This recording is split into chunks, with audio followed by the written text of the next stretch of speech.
Tech. Still want more? Order today, and you'll also receive the ingenious Multi-Flex Under Appliance Wand for cleaning places too difficult to reach. It's yours, free.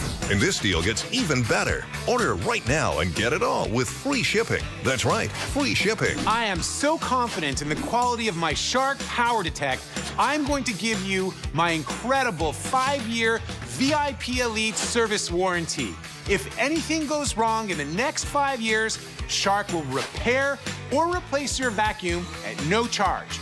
I'll even pay the shipping both ways. You'll pay absolutely nothing, guaranteed. Try the Shark Power Detect in your own home for 90 days, risk-free. If you don't believe it gives you a more advanced level of clean everywhere in your home, then send it back. Shark will pay the return shipping and refund your purchase price. You have absolutely nothing to lose, guaranteed. Just look at all you get for $299.70. Or take advantage of flexible and convenient monthly payment options to bring home powerful cleaning today. Plus, it all is shipped for free. The Shark Power Detect with Duo Clean Detect is available in a true pet and allergen package to make cleaning even easier. Just say yes to this ultimate cleaning package, and you'll be empowered to clean areas of your home you never thought possible. You'll get the self-cleaning Pet Power Brush, perfect for anyone with hair to clean from upholstery, carpeted stairs, and virtually anywhere else, without any hair wrap on the roller. 2-in-1 Duster Crevice Tool that delivers extended cleaning reach in tight spaces, while the dusting brush provides amazing cleaning versatility. Multi-angle dusting brush with incredible adjustability for cleaning blinds, shelves, ceiling fans, and a lot more. Anti-allergen dust brush for tackling that above-floor dust and hair. And the Shark accessory bag to keep everything neatly put away. Plus, you'll receive an additional 2-pack of odor cartridges. But wait, say yes to the True Pet and Allergen package, and we'll even send you the famous Shark Steam Mop free. Clean with the pure power of steam. An incredible value. It's our free gift to you. And the best part, it's yours to keep, even if you return the Shark Power Detect and True Pet and Allergen package. This special limited-time offer isn't available at retail. It's only when you order directly from Shark. Click for huge savings on the Power Detect True Pet and Allergen package. The Shark Power Detect with Duo Clean Detect, designed to capture more dirt, capture more debris, and capture more hair. Go online right now.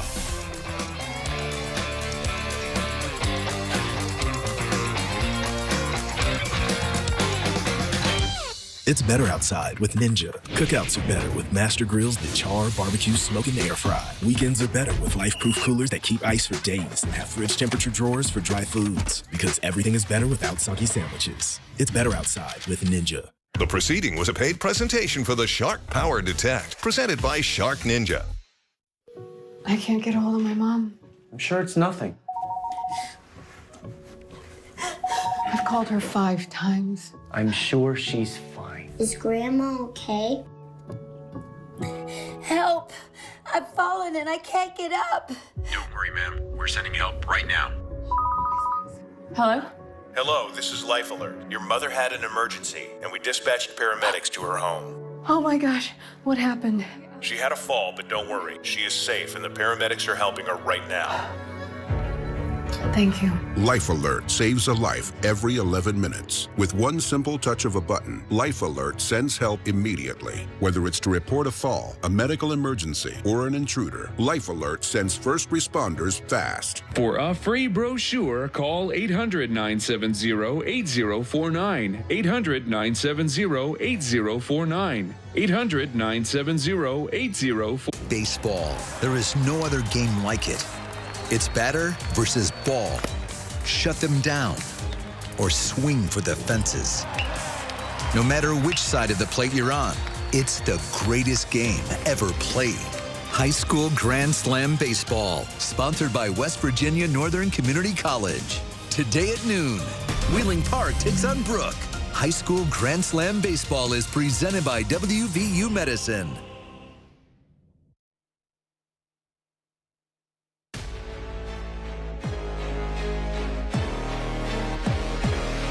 This is the WVU Medicine High School Grand Slam.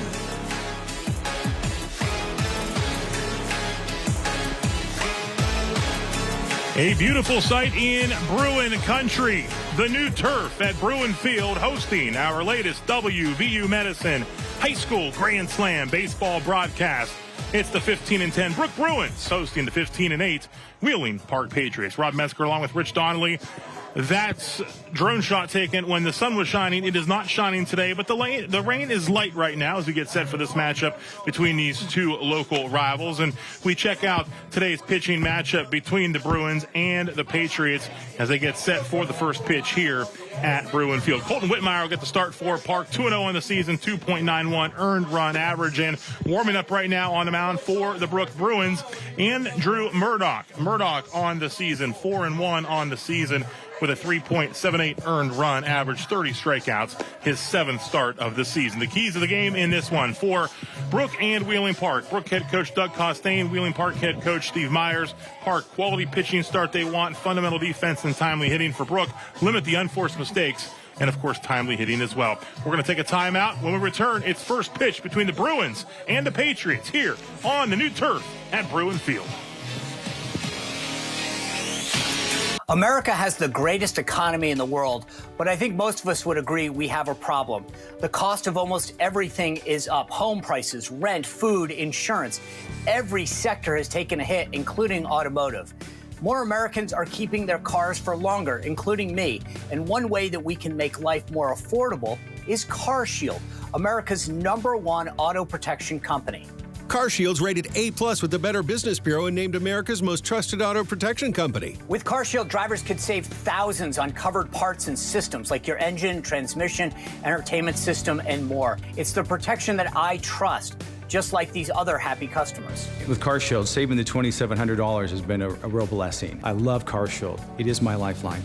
Our life as nurses, we just step up and we help people, and it's really nice when somebody steps up and helped us. If our car breaks down, CarShield administrators have our back. If your car's out of warranty, it's not a matter of if it'll break down, but when. Call CarShield before it's too late and protect yourself from expensive car repairs. CarShield is ready to help year-round nationwide with thousands of vetted shops to choose from, or their concierge service to help you find a mechanic near you. Unlike other companies, they don't just send you to the cheapest place in town. I trust CarShield, and so should you. I have filed a total of over 5 claims, and my price from when I signed up never went up. And with the age of my car, that is security. CarShield is a U.S. company supporting hardworking Americans save over $1 billion in expensive auto repair costs. More of us are keeping our cars for longer, so give CarShield a call now before a breakdown happens. Call now. Call CarShield now before a breakdown and see how they're saving drivers money on covered auto repairs. Call 800-202-9115. 800-202-9115.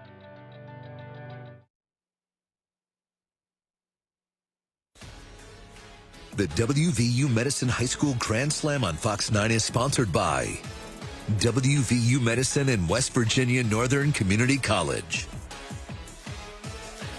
Time to play ball at 12:03 on a Saturday afternoon. The Brooke lineup in the field. Blake Bennett, Ty Sperringer, Zach O'Meary in the outfield. Garrett Moore, Giancarlo Gino Provenzano at short, Noah McMahon at second, Henry Anderson at first, Aiden Provenzano behind the plate, Andrew Murdoch on the mound as we are set to get underway with Colton Whitmire leading things off for the Patriots. Light rain, but it has lightened up actually a bit since we got here a little bit ago. Yeah, human nature's being good to us. Looks like it's going to clear up a little bit. Hit towards short, backhanded by Provenzano. Strong throw across. Beating it out, though, is Colton Whitmire. So the leadoff runner on for the Patriots here in the top half of the first. Yeah, it's a tough play for shortstop. You got to go deep in the hole. You got to get rid of this ball. He hesitated just a bit, patted his glove, and that gave the batter runner an extra step, and he beat it out. That will bring up freshman Jackson Updegraff, the designated hitter today for the Patriots. Left-handed hitter.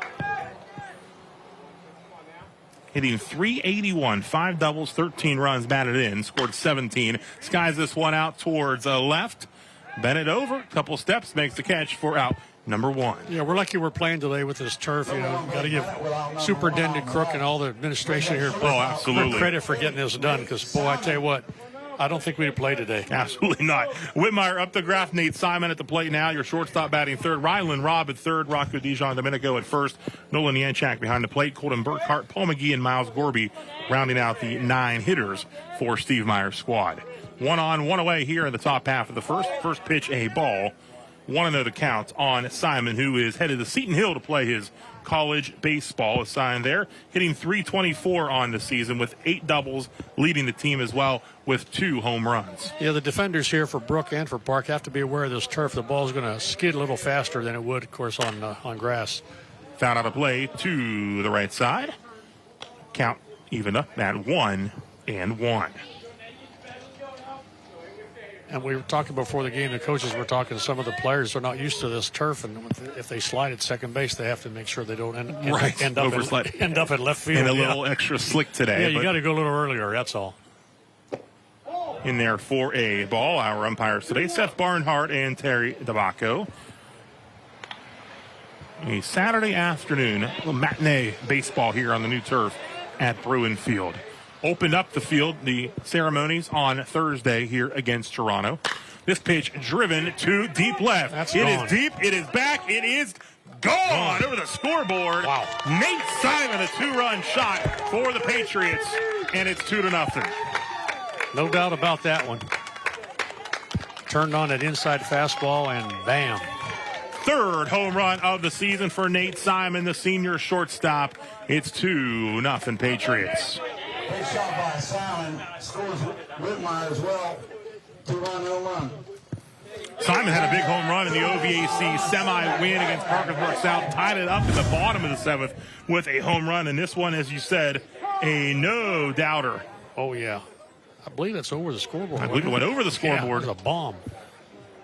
For a 2-run shot, and that'll bring up Rylan Robb, the senior third baseman, who is headed to play his college baseball at Shepherd University.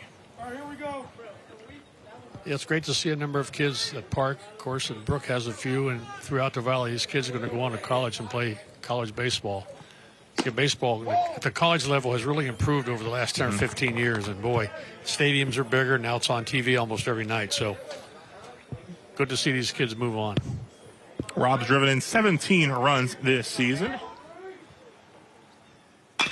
It's this one sharply in the right for a base hit. He's looking for 2. Throw comes in, and a nice play by O'Meary recovering and gets it into Provenzano for out number 2. If you're going to play right field, you have to have a good arm, and he showed it right there. Beautiful. It lost the ball, then picked it up, made a nice recovery. A strike to Provenzano for the out.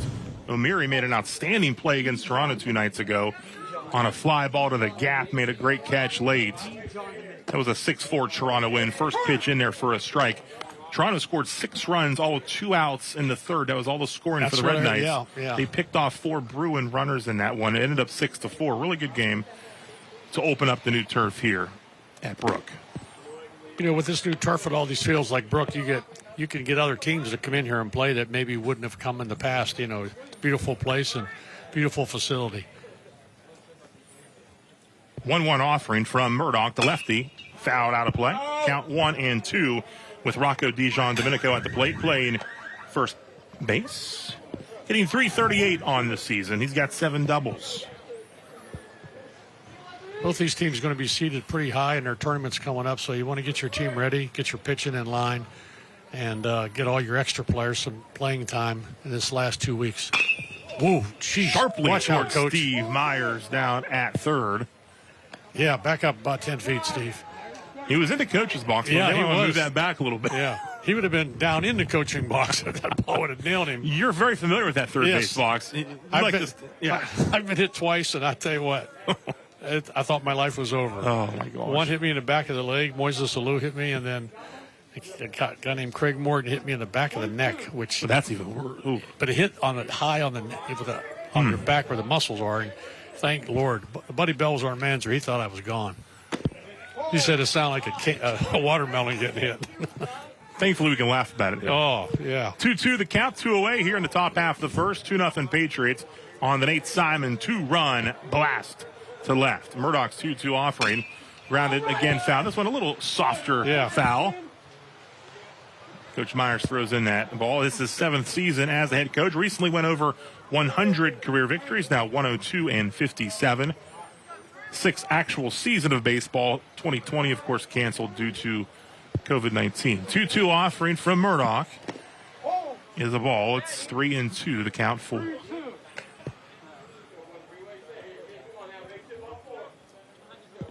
Got the lights on here at Brooke.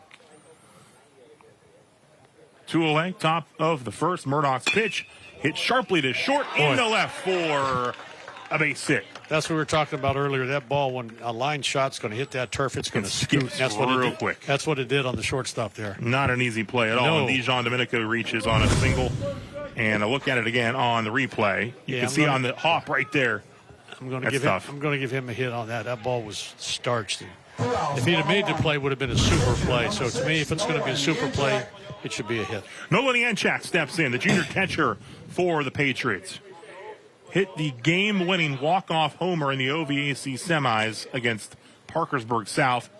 Followed that Simon home run. What a moment at Patriot Field on that afternoon as they rallied from down 4 and 5 runs in that game to come back and win. 1-0 the count on Yanchak, the junior catcher. Outside ball 2-0 the count. And the other thing with these turf fields, remember back when they had the dirt fields, not only here but around the valley, about the 3rd inning, you had a big hole in the mound by the rubber. Now, absolutely. Now you're not going to have that. 2-0 offering is high for a ball, 3-0 the count on Yanchak. Of course, Patriots in Class 4A and the 4-class system in West Virginia. Brooks in 3A, so they will not cross paths anymore in the playoffs. Yeah, a game like this will help both teams. Taken all the way. In there for a strike. They played back on March 20th. It was 10-0 Park, but this Brooke team very young. They've certainly matured and played well since and have grown. And both teams now have 15 wins on the season, as we mentioned in the open. This one, chop foul, back into the netting. They've had some big wins. I believe they beat St. C the other day. They beat St. Clairsville recently, correct? Of course, St. Clairsville last night winning the Buckeye 8 championship over Indian Creek in walk-off fashion 2-1. If you want to see those highlights, they're on our high school super site at WTOV9.com. Counts full, 3-2, runner on, 2 outs. Ball 4, and Yanchak will take first, so 2 on and 2 away as the number 7 hitter comes up for the Patriots in Colton Burkhart. Yeah, Coach Costain doesn't want to see this. You don't want to see a walk with 2 outs after he's thrown 20, 25 pitches because this could turn into a 35 or 40 pitch inning, and you don't want to do that. So Burkhart steps in, the left fielder. 2 outs here. The infield should be playing a little deeper, try to knock the ball down here because, like I say, on that turf, man, it's going to skid right through there. High for ball 1, 1-0 the count on Burkhart, who scored 15 runs this season. Paul McGee on deck, the 8-hitter. Another senior for the Patriots. Swung on and missed. 4 strike 1, 1-1 to count. That's a tough pitch to hit there. He jammed him a little bit, tied him up. The hardest pitch to hit in baseball is that hard stuff in or up, and that's where that pitch was. You really got to get your hands inside and get through to get that barrel through. Runner at first and second outside for a ball, 2-1 the count. Murdoch will lead off the bottom of the first for the Bruins once they record this 3rd out.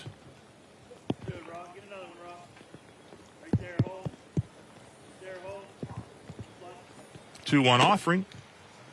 Catches the corner, strike 2, 2-2 the count with 2 away. Yeah, 2 strikes, 2 outs, man on second. We talked about this before. Watch the hitter as a runner, and as soon as he starts to swing, go, because it's either going to be a strikeout or he's going to put it in play or a foul ball.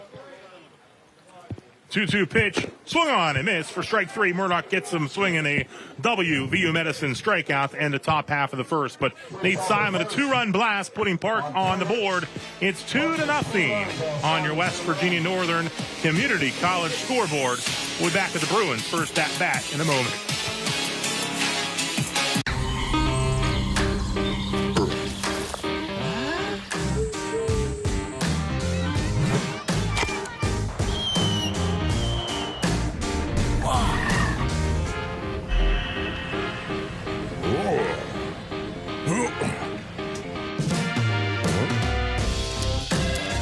You don't have to go to great lengths to find great tires. Come to Joe's Tire for the best prices. Steubenville will be electing a new mayor this year. With only 2 Republicans running, the upcoming primary may decide who that will be. Both candidates want to improve the city and community. We need to look at how we can keep our citizens in town and keep them happy. The cost of utilities. News 9's Skylar Sabansky sits down one-on-one to discover who they are and their vision for the future. They're concerned about our infrastructure. They're concerned about our children. I want to make this the best possible place for people to live. All new Monday at 5. Weather in the Ohio Valley can change. In an instant, the Severe Weather Team 9 app will help you plan and prepare. Before weather threatens, access storm tracking, interactive radar, and your FutureCast. Use Follow Me tracking to know exactly how the weather will affect you right where you are. Every day, every season, every condition on every platform. Download the Severe Weather Team 9 app today and be prepared before weather threatens. The Park defensive lineup behind starting pitcher Colton Whitmire. Behind the plate, Nolan Yanchak. And in the infield, Rylan Robb at third. Nate Simon at short. Miles Gorby at second. Rocco Dijon Domenico at first. And in the outfield, Colton Burkhart, Mason Charlton in center. And Paul McGee playing right field. Andrew Murdoch will lead things off. Zach O'Meary batting second. Aiden Provenzano the catcher. Henry Anderson bats cleanup. Provenzano at short. Garrett Moore third. Sparringer, McMahon, and Bennett round out the 9 hitters for Doug Costain. First pitch in there for a strike for Wheeling Park starting pitcher Colton Whitmire. 2-0 on the season, 2.91 earned run average. The count even here at 1-1. Yeah, the catcher for Wheeling Park, Yanchik, I can sympathize with him a little bit. He wears glasses, and on days like this, glasses fog up. Oh, absolutely. Yeah, big muggy. They usually fog up when the pitch. That was happening last night, too, with the Oak Glen softball catcher. Pitch is halfway there, yeah. In the OVAC 4A final that the Golden Bears won last night. She had to wipe the glasses off a couple times. Well, and usually they fog up as the pitch is coming in. So, you just got to put your glove where you think the ball's going to be. Whitmire heading to count 1-2. Here's that offering into turf. Ball 2, 2-2 the count. Murdoch hitting .360 on the season, 4 doubles, 2 triples, 2 homers. He's driven in 17 runs. And they'll take some time to dry off, get a couple dry baseballs in there. That's another tough thing today. It's not hard rain right now, but it's enough that it keeps the baseball wet. But like you said, they can play ball in this. We can play in this all day long. Yeah. In the turf, 3-2. Yeah. Right now he's spiking the ball. He's holding on to the ball a little bit too long. That's what happens. He's a little excited first inning, so he's trying to get into a groove here now. There he spiked another one. Skips it in there. It's a walk. So working the walk is Murdoch. He'll take first here in the bottom half of the first. And what happens when the ball goes in the dirt like that 3 or 4 times? If you're holding on to the ball a little bit too long. You're trying to throw it as hard as you can, and when you spike it, you hold on to it too long. So hopefully he can straighten himself out here, and maybe he'll get in a set position now, and instead of a windup, and slow himself down a little bit. Zach O'Meary steps in, leading the team with a .404 batting average. 3 doubles, 2 triples. Quick throw over. Back safely. And as a runner, you just faced him. He threw 5 balls in the dirt. You want to be cognizant that he might throw another one in there so you could take off the second. Swung on and missed for strike 1. O'Meary's last at bat in the Toronto game went for a triple. Eventually scored on Aiden Provenzano double as they got to within 6-4 But like we talked about when we did that game with Toronto and Oakland, Toronto in the pickoff game, so strong. Picked off 4 guys in that game here on Thursday, including a runner at second, which killed that rally. Here's a solid shot to center, and it'll get down. Good job to keep it in front of him is Charlton, but there's 2 on and no one out here in the bottom half of inning number 1. Yeah, he made a nice play in center field. That ball almost got by him all the way to the fence. If that gets by, it's at least a triple. At least a run. And it's a run, and he's on third. And you have to be careful here in the outfield. Ball's hitting the gaps. You got to play a little deeper here because that ball, if it's a line drive like that in the gap, it's gone to the fence. So you got to play a little deeper where you can cut that ball off. Aiden Provenzano steps in, hitting .333, leads the team with 10 doubles. He's driven in 23. He's got a runner in scoring position. With no one out here, takes strike 1. I like the fact that some of these kids, Provenzano is doing it. He's choking up a little bit. I always tell people the guy that hit 700 home runs choked up a lot, named Bonds. And so choking up is a good sign. It helps you get your bat through the zone quicker. I learned something this week that I did not know. Barry Bonds has actually been on this campus in this school. He was here. We had him speak here 100 years ago. Early 90s. For Coach Perry West. And he was great. He was unbelievable. Perry said he was wonderful to the kids. I think he went there. Swing. Yep. 1 and 2. And the funny thing was, you thought the weather was going to keep him from being here. It was a snowstorm that morning, and I called Perry and tried to apologize. Barry won't be here. And he said, what are you talking about? He's sitting on the gym floor having a sermon on the mount with all the kids and coaches. I said, are you kidding me? So all the bad stuff about Barry, I tell the good stuff. That's a ball count even at 2 and 2.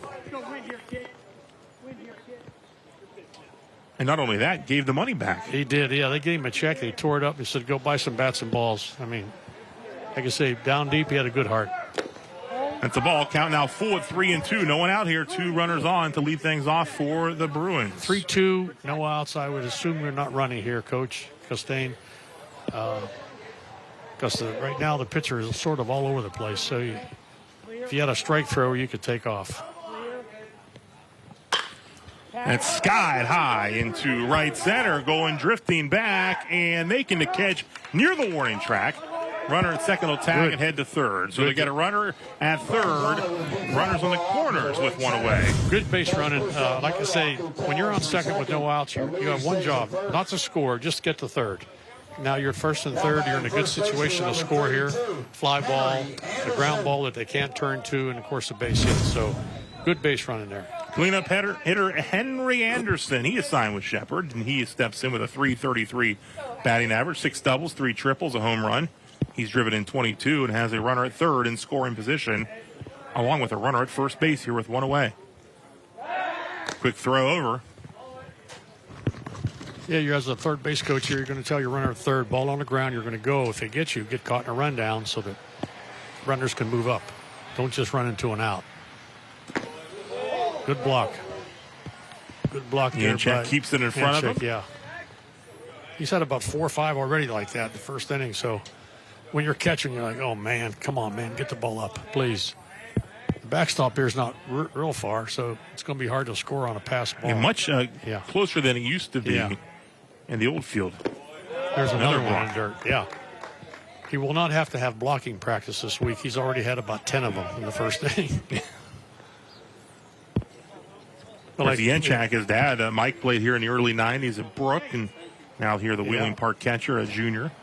Yeah, when you're a catcher like this, and boy, I tell you, guys throwing the ball in the dirt all the time, you have to look for the ball in a big area. You can't look for the ball where your glove is. 2-0 offering, runners on the corners. Runner goes towards second, and he's got him. Yanchak nails the runner at second. The tag applied by Gorby. I think Coach looks to me, Coach Costain is kind of upset. I think he had to hit and run on. And nice throw by Yanchak, gets O'Meary.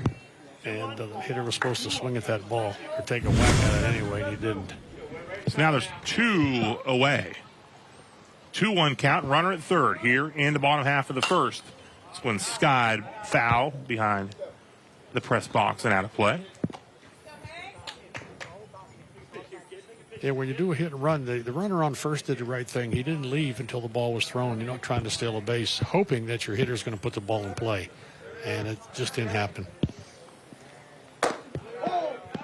High and tight, 3-2 the count. And then you get thrown out by 10 feet, and the coach is irate because the hitter missed the hit and run. He's still irate. 3-2, 2 away. Oh, had us jumping. That had us. That had me. It's a new net. It's solid. There's no holes in it, but you still react. Man. You can see us at the top of your screen there. Yeah, you can see us. We're getting the heck out of the way. 3-2, 2 away. There's another spike. Gets away, but again, not a very deep backstop. No. And it's a ball 4. So now runners on the corner again with 2 outs, bringing up Giancarlo Gino Provenzano, the number 5 hitter, the freshman shortstop. First and third here, 2 outs. Probably not going to run. You got a pretty good hitter up there. Guy at first doesn't have great speed, so going to let him hit. You got a hole over there at first base where if he can pull the ball in that hole, he gets a base hit. Foul away. 0-1 the count. And again, I said a catcher here, the park has a play on whether you're throwing through or you're throwing to third or you're throwing to the pitcher or you're holding it. So your infielders have to know when they cover or who's covering. Throw got away, and a run's going to score. Runner heads to second as well. It's 2-1. Yep. Murdoch comes across. That's that unforced error we always talk about. And you see a lot of that in high school. A lot of unnecessary pickoff tries that most of them end up like that with the ball going into the concession stand or something. But 2 outs, mainly we try to get the hitter. Try to get the hitter out. Don't make the game harder than what it is. So the Bruins on the board, 2-1. Runner at second with 2 away. Whitmire looking to work out of this here in the first. Grounded towards second, sliding. Gorby gets up, throws in time for the final out. Bruins get one back. Wheeling Park leads it 2-1 as we head to the second on your West Virginia Northern Community College scoreboard.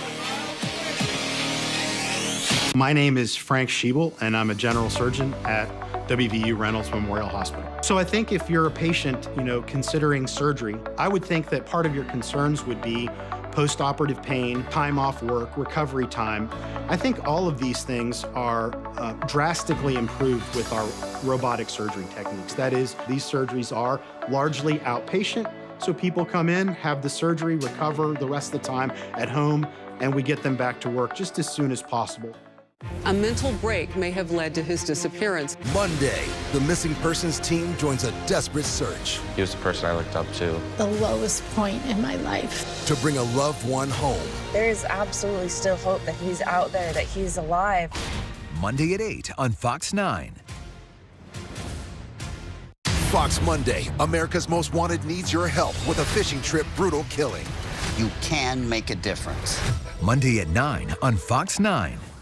When your outdoor plans have to move indoors. News 9 said it would. Getting outside to enjoy the beauty of the Ohio Valley. News 9 said it would. Making sure you keep your sunglasses and umbrella close by. News 9 said it would. The Severe Weather Team 9 experts are everywhere, helping you plan and prepare for what's waiting outside your door. No matter the conditions, you too will be saying News 9 said it would. Scan the QR code on your screen and enter to win a News 9 said it would hat. And watch News 9 live at 5 weeknights to see if you won.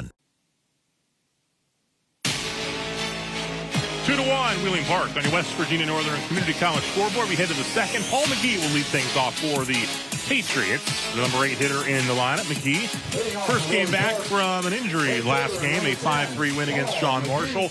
McGee's injury came from an outstanding sliding catch at Steubenville a couple weeks back to rob Big Red of potential runs. He slid into that fence made the sliding catch and foul ground. It was good to see him back.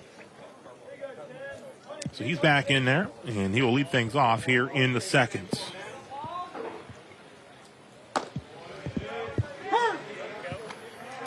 Nice breaking ball over the plate. Strike one.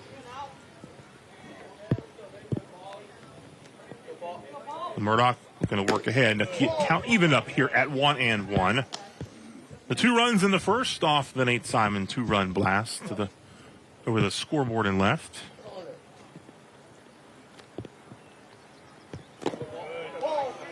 Now count at 2-1. What I like about both pitchers for the main part, they're getting the ball going right to the rubber. They're not walking around, wasting time. There's no pitch clock here, but they should pitch like there is one, and you get a better rhythm. One skied high, right side, out of play. Count even up at 2-2.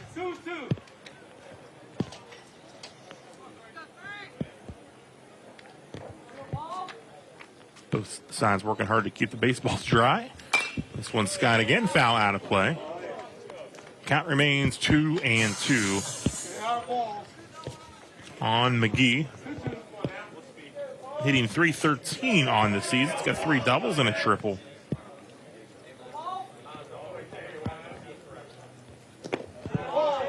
Count full down at 3-2. Yeah, tried a backdoor breaking ball there. Just pulled it a little bit. And we'll go to a full count. That backdoor breaking ball is tough to lay off. You see it coming, looks like it's going to be way outside, and boom, it catches the outside corner. And you see a lot of guys on TV in the big leagues, they take that pitch because it looks like a ball for 59 feet. 3-2 offering. Is the ball 4, and McGee will take first base, the leadoff walk.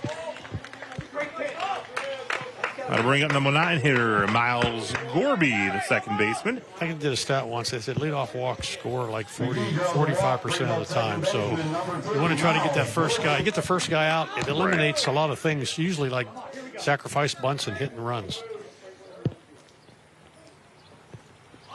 Looking to lay down a bunt, fouled off. And they're trying to sacrifice right here to try to get a run. Top of the order is coming up next with Whitmire on deck, the pitcher. Gorby, .297 on the season. He's driven in 9 runs. Sometimes here, after they foul off a bunt, you might put on hit and run because you figure the pitcher, he thinks he's going to bunt, he's going to throw a fastball down the middle, boom. He throws over. Gets back safely. Good step off move there. With his left foot, he steps behind the rubber, and it's just a quick fire over there.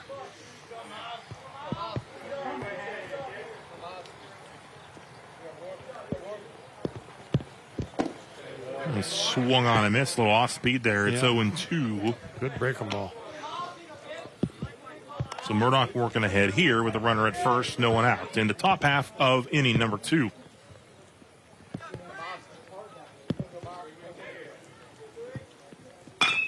Grounded sharply, but foul, just foul down the left field line. So McGee will head back to first. Count remains 0-2 on Miles Gorby.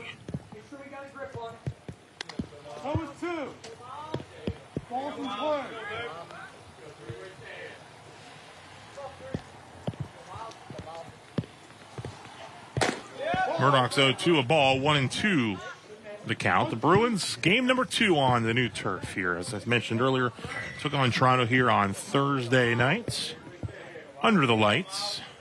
And will host Wheeling Central here on Monday. Grounded towards first. Diving play by Anderson. Throw over to Murdoch. Beautiful play by Anderson. Nice play. Out number 1. Runner goes to second. Yeah, great play by Murdoch getting over there. Sometimes the pitcher gets caught just standing there, but he got over there just in time. That was well close. done. Yep. Now it does get the runner in the scoring position for the Patriots. McGee is at second. Back to the top of the order. For Colton Whitmire, the pitcher. Singled and scored on the Simon home run. Take strike 1. 1-0 the count. Yeah, he likes that slow breaking ball coming in. You have to stay with it as a hitter. You can't give up on it because it breaks at the last second. So 1 away here in the top half of the second. Patriots with a runner at second. Whitmire takes outside for a ball. Count at 1-1. So far, most of his pitches have been on the outside part of the plate. He's trying to stay away from the hitters. And then if you're in the park dugout, you should pick that up. So, hey, if you stand out that, go the other way with the ball.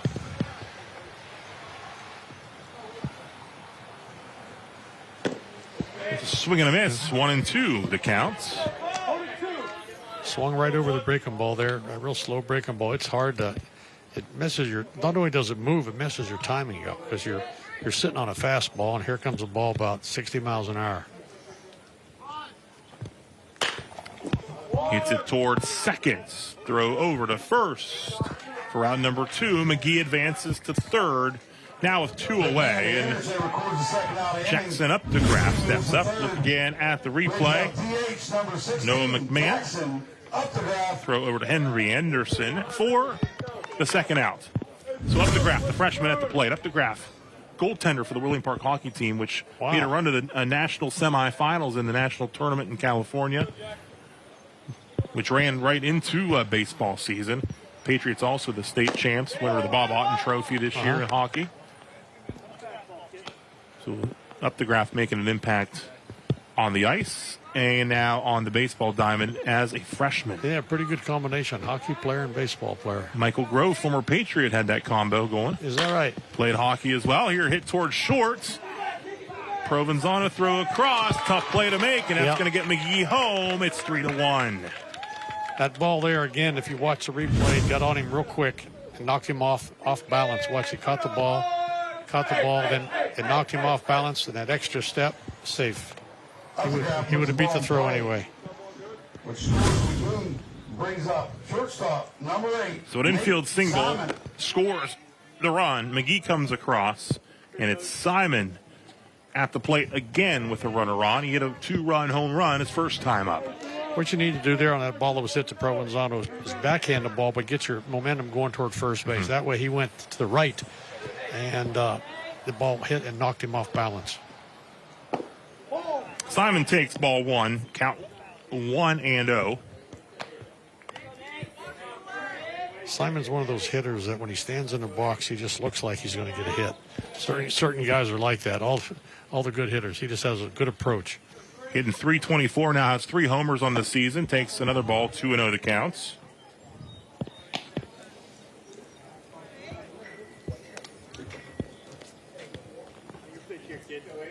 Yeah, 2-0. General rule is 2-0 to a good hitter, and you're on first. Let him hit. Simon, the senior shortstop, with a runner on. Ooh, nice. Takes a strike there. The count now 2-1. Simon, as we mentioned before, headed to Seton Hill to play his college baseball.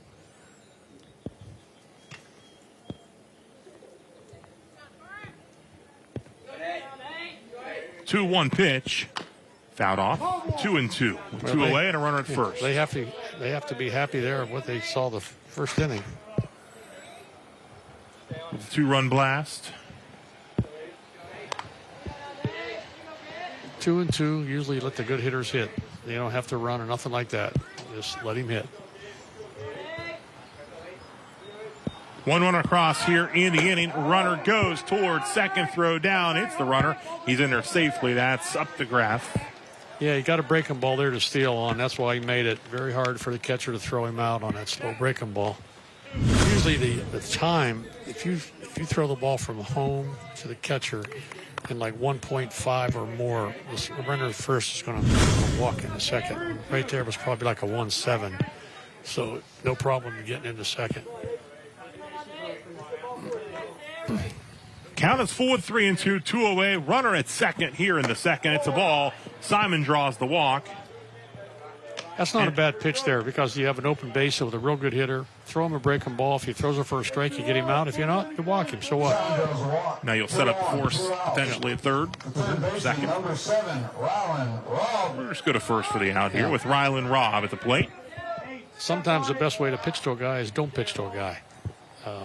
You don't want to just challenge a good hitter unless you have to.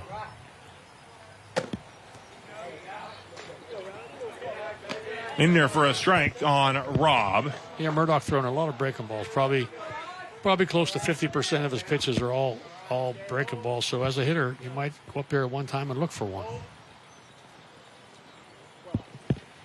Another one. Foul off to the right side and out of play. Certain pitchers, they love certain pitches that they have.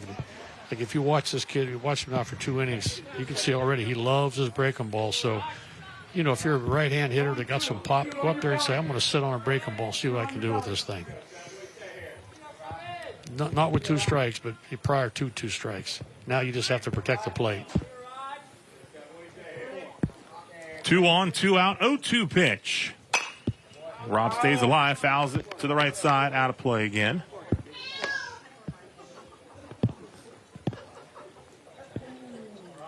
Counts remains 0-2. Dijon Domenico on deck for the Patriots.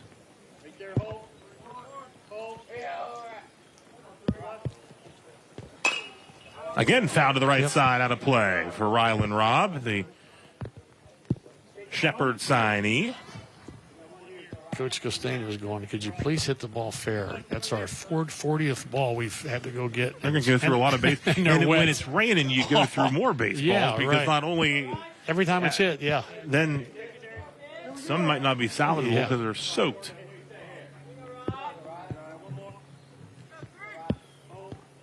The light rain falling here at Bruin Field. 0-2 pitch.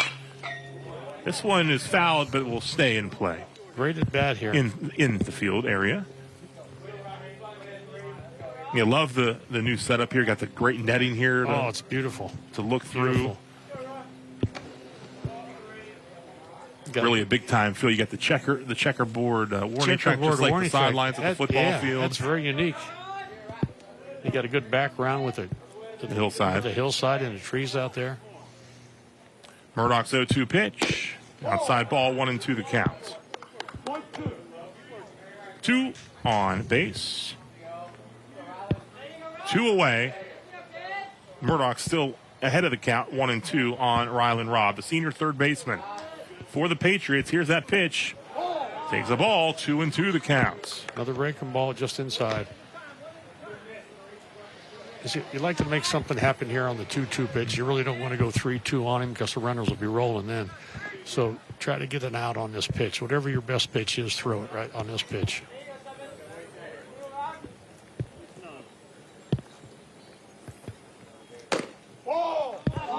Takes for a ball. The count is full, 3-2. The rule usually, if you threw a 2-2 breaking ball there, and the rule is usually if you throw it 2-2, throw it 3-2. Because that was your favorite pitch. Look at the last pitch on the replay. Big breaking ball, just a little high. Let's see what he does here, 3-2. The runners will be rolling. Count full, 2 away in the second. Foul straight back at us. So this shows you what his best pitch is. He's thrown it 2-2, 3-2. And that ball was about an inch from getting hit in the gap. He fouled it straight back. He was right on it. He probably could get a fastball by him here, because he got that curveball mentality in his mind. Hit towards short. Yep. Stepping up and throwing across was Provenzano, and that is out number 3. We head to the bottom half of the second. Wheeling Park up 3-1 on your West Virginia Northern Community College scoreboard. At WVU Medicine Weirton Medical Center, our ER doors are always open. Emergency care at WVU Medicine Weirton Medical Center means now care. It means every hour care, no exceptions. We are the only trauma-designated hospital in the Weirton-Steubenville area. We are always ready. You can always count on WVU Medicine Weirton Medical Center. When it comes to the feud, name a way a woman might say she likes her men and her cheese. You either nail it, Sharp, spicy, or fail it. full of adventure. When you're at the grocery store, you want to find some adventurous cheese running around the dairy section. Family Feud. Where are you going? Stop all this adventure. Family Feud, Monday at 6 on Fox 9. I have an idea. Should I tell you? I'm the one to tell. I'm the host. Melissa Peterman is the person. Is it Stonehenge? What the what? Right here is the place. We would have accepted me. I'm also a prehistoric monument. This funny new game show is the thing. It is made with bourbon, sugar, and a certain herb. Mint julep. Yes! Person, place, or thing. I don't even drink. Person, Place, or Thing, Monday at 7 on Fox 9. 3-1 3-1 Wheeling Park on your West Virginia Northern Community College scoreboard. Bruins up for the second time in this one. Bottom of the second inning. Let's see here if the Bruins can answer that run in the second. Garrett Moore, first pitch swinging deep center field. It's over the head of the center fielder. Hustling towards second. Garrett Moore holds up at second. A stand-up double. Good job there to hold up at second. What we try to teach as a third base coach, if the ball is in front of you, you, your own coach, you make the judgment. Don't rely on the third base coach. You watch it. That ball was in front of him. He stayed at second. You don't want to make that first out of third. So Ty Sperringer will step in, the center fielder for the Bruins, the junior. Let's see if Ty can get him over to third by a ground ball or bunt. Let's see what he want to do here. You got one job here. Get him over to third. Ty's got 15 runs batted in on the season. Looking to lay down the bunt. He did. Does. He did. And Perfect. that is a perfect bunt. That is textbook. He's safe. Runner goes to third. No one out here in the bottom half of the second. Yeah, kids, if you're watching, man on second, no outs, bunt the ball to third. He did that. Third baseman didn't know what to do. Come in, go to third. It got by the pitcher. That's the way you do it. Look at it once again. It was beautiful. You show this to all your students. Third baseman went back to third. No chance at all. If he fields the ball, you still get the guy over to second. I'm over to third. Great job. Parker McMahon, designated hitter, the sophomore. 0-1 the count. Infield here, of course, going to play for two. However, on the corners, third and first, if the ball's hit slow, you could throw to home if the runner goes to home. If the ball's hit sharp, take your double play. Runners on the corners looking to lay on the bunt. Woo. 0-2 the count. That almost looked like a safe squeeze. In other words, the runner on third wasn't running. He was going to wait to see if the ball was down. It's called a safe squeeze. The runner at third is Garrett Moore, led off with a double. High and tight inside, ball one, 1-2 the count. The runner at first is Sperringer, who laid down the perfect bunt. He was safe. Moore goes to second. You got to be careful when you do that squeeze with one strike. If he fouls it off, you put the hitter in a hole there with 2 strikes. Running towards second, and he puts the tag on. Janczek, strong throw. Gorby the tag. And another caught stealing. We look at it again on the replay. Yep, the throw was on the right side of the base and right where the runner was sliding. So he ran right into a double play right there.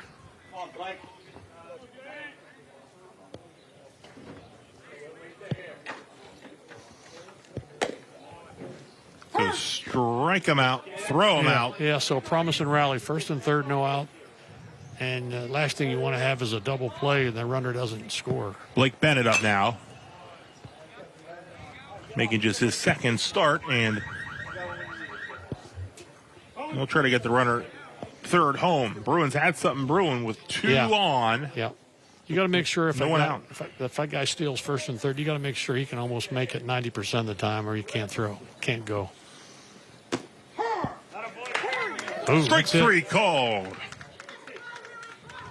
WVU Medicine strikeout ends that threat. Bruins had runners on the corners, no one out. Whitmire and company get out of it.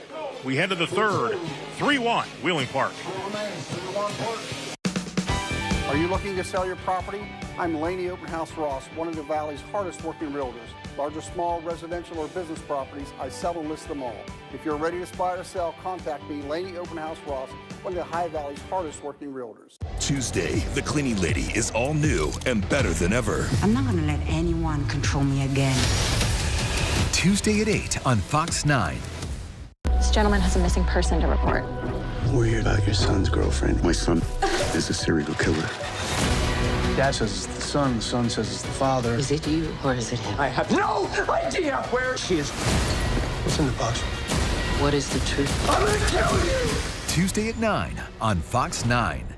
They're your neighbor, coworker, or significant other, quietly inspiring, coaching, and lending a helping hand. These heroes deserve to be recognized, and I get to tell you about them. Introducing News 9's Hannah's Heroes. Scan the QR code on your screen to nominate special individuals making a big difference in our community. And then be sure to watch News 9 Wednesdays at 5 and 10 p.m. to see Hannah's Hero of the Week. Sponsored by Trinity Health System. Are you looking to sell your property? I'm Laney Open House Ross, one of the Valley's hardest working realtors. Large or small residential or business properties, I sell and list them all. If you're ready to buy or sell, contact me, Laney Open House Ross, one of the High Valley's hardest working realtors.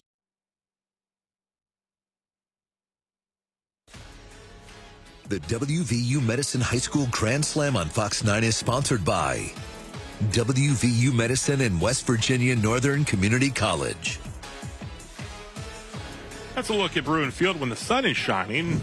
This is a look at Bruin Field when it's a bit overcast it's and dry. A little rainy. It's dry. But with the new turf, we can play. And the old field here, we would not be playing today. Nope. You know, that's demoralizing to the to Brooke. First and third, no outs. And then, wow. First pitch, swinging base hit by Dijon Domenico in the left. So a leadoff single. He's on base for the second time. And then it always happens. Then the team that you playing, they come up with a run or two, and you're really demoralized because you had a chance there to take the lead or tie it, go ahead. And now you're looking at maybe even a bigger deficit than you had before. So Yanchak, who's now thrown out two runners, steps in, sharply fouled to the right side. Yeah, like I said before, a lot of breaking balls, and you got a hole down there. He tried to shoot the hole right there. There's a hole between first and second. Take that breaking ball, pull your hands in, and shoot that ball the other way. Nice pitch. With another breaking ball. Murdoch gets ahead in the count, 0-2. Murdoch looking to get through a quick inning here, 62 pitches unofficially in the first two. 0-2 offering with a runner on. Skied in the left. Got away with that. Hung it a little bit. And Bennett steps in and makes the catch for out number one. I say, if you're in that park dugout and you're watching the game, that's why you can learn a lot by sitting in the dugout just watching instead of being over there goofing around. Right. Watch the pitcher, see what he's throwing a lot. So when you go up there, you have an idea. That's called being prepared to hit instead of just walking up there and going, oh, I'm just swinging. I'll just see what happens. Yeah. Here's Colton Burkhart. Another quick throw over. Like Tommy Lasorda, great Hall of Fame manager of the Dodgers, said there's three kind of players: those who watch things happen, those who make things happen, and those who wonder what the heck happened. You don't want to be in that third group. Not at all. A swing and a miss, strike one. There's this fastball. You know, when you throw so many breaking balls, Rob, and then you throw a fastball probably like 82, it looks like 90 because everything else is real slow. The speed kills you.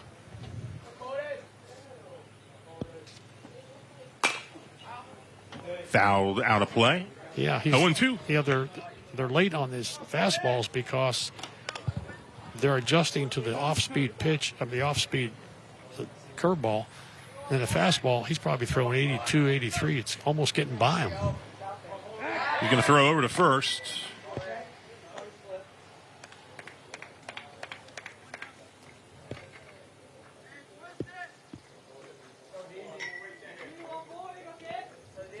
Oh, 2 the count, one away with a runner on. Skied high, foul behind us, out of play. Count remains 0-2. Yeah, another high breaking ball. His last, I guess 10 breaking balls have been waist high. You don't want to do that. You want to get that breaking ball to look like a strike and then actually end up in the turf, dirt. You don't want to throw that breaking ball for a strike and hang it out over the dish.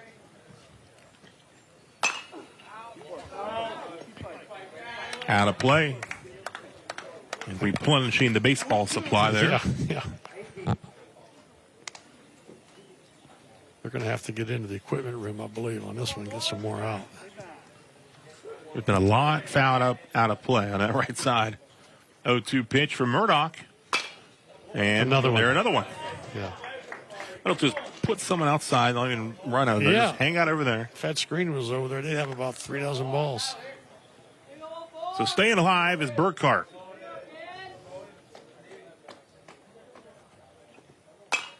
And again, fouled back out of play. Play some music while we wait for... Umpire DeBacco, he's out of balls. He has to go get a baseballs are back. Yeah. Here we go. Got 3 or 4 more. 0-2 the count on Colton Burkhart, the Patriot left fielder, a senior.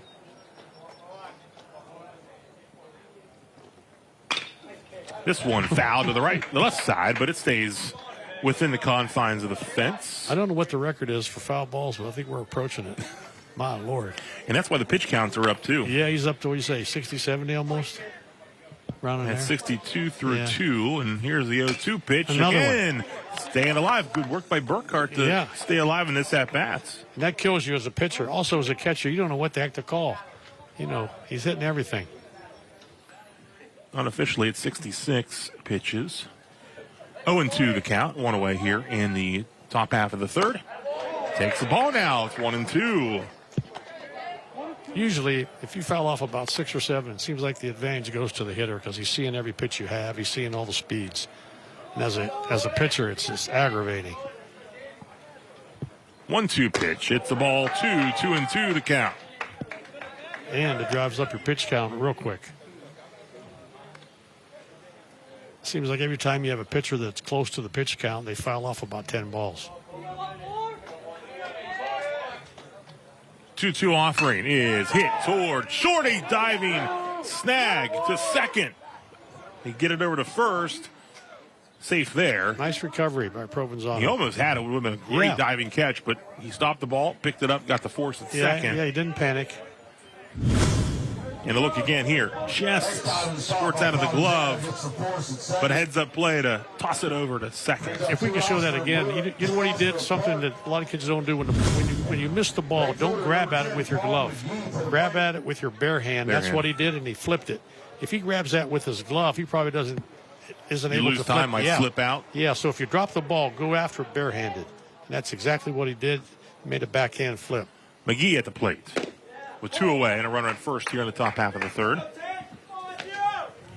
Patriots 15-8 on the season. OVAC Class 4A runners up. Morgantown rallied to win that OVAC 5A championship last week. Played at Harrison Central. Swing and a miss. 1-1 to counts. Patriots led that game 2-0. Morgantown took the lead in the 7th and was able to hold on for the victory. Those two may see each other here down the road in the postseason, Morgantown and Park. Park's already beaten Morgantown as well. 1-1 pitch. Catches the corner. Yep. Strike That's 2. that called the backdoor breaking ball. Starts out way wide in the left-hander's batter's box and just catches the outside corner. And the hitter gets up on that ball more often than not. So the count 1-2. Murdoch ahead with 2 away. The runner at first. And sharply hit in the left field. McGee with the base hit. Runner heading towards third. Dijon Domenico, it skips away. He's going to look to score. And coming across for the run is Burkhart. And Burkhart on base, and he scores on the base hit from McGee. Good job by Coach Myers over there. He was watching the outfielder. As soon as he made the bobble, he kept the go sign on, and he scores on a base hit to left field. You score a guy. So Dijon Domenico had led off the inning with the single. He was erased on that fielder's choice, and then Burkhart at first scores from first on the base hit by McGee. Miles Gorby, the 9-hitter, steps up here with 2 outs. Yeah, right there. A bobble cost you 2 bases. It cost you the guy scoring and the hitter going to second. So things you don't see in the box score. I call them bases acquired during the game. And they've got about 3 or 4 of them already this game. Oh, that stat. We'll call it the bag, B-A-G. The bag, yeah. The bag stat? Yeah. 1-0 the count. A lot of good teams do that. Toronto did the other night. They had about 6 times they advanced the runner. You don't have to get a hit. And they erased the runners on the pickoff. Yeah, they erased 4 of them. Foul out of play. And in a 2-run game, those are huge, yeah. Now a 3-run game here in this matchup, 4-1 Park here in the top half of the third. Miles Gorby at the plate. Grounded out his first time up. Made a couple of nice tags on the pickoffs by the catcher, Yanchak. Yeah. So let's see if that bobble will cost them 2 runs. It cost them 1 run already. And with the base hit here, a little bobble costs you 2 runs.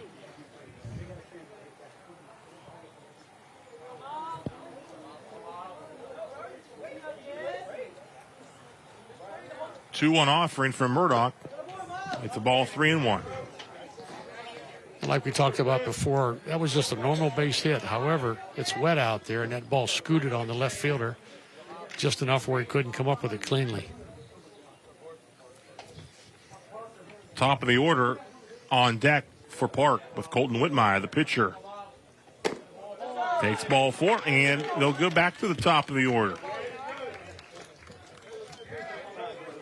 So a 2-out walk. And Tim Provenzano, assistant coach, will head out for a call to the mound. Of course, Tim, successful stint as the head coach at Madonna, multiple OVAC championships. Out talking with his pitcher and the catcher. Yeah, it looks to me like Park was, what I was saying, if they watch this pitcher, see all the breaking balls, and they've jumped pretty much on those slow breaking balls coming into the strike zone. They've hit them pretty sharp. And that's a sign that they're paying attention to what's going on over there. Right. So 2 away, 2 on base. Big spot here for Brooke. Just keep it at a 3-run game. But not going to be easy with the top of the order coming up here for the Patriots. With Colton Whitmire up. Whitmire 1 for 2 with a run scored. Yeah, when you face a team like Park, pretty good hitting team, you want to avoid getting runners on when there are 2, 3, 4 guys come up, because that's when they do the damage.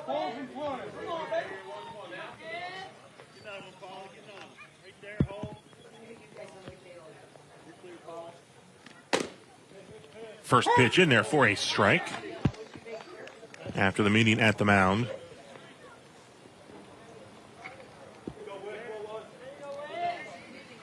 McGee's at second, Gorby's at first.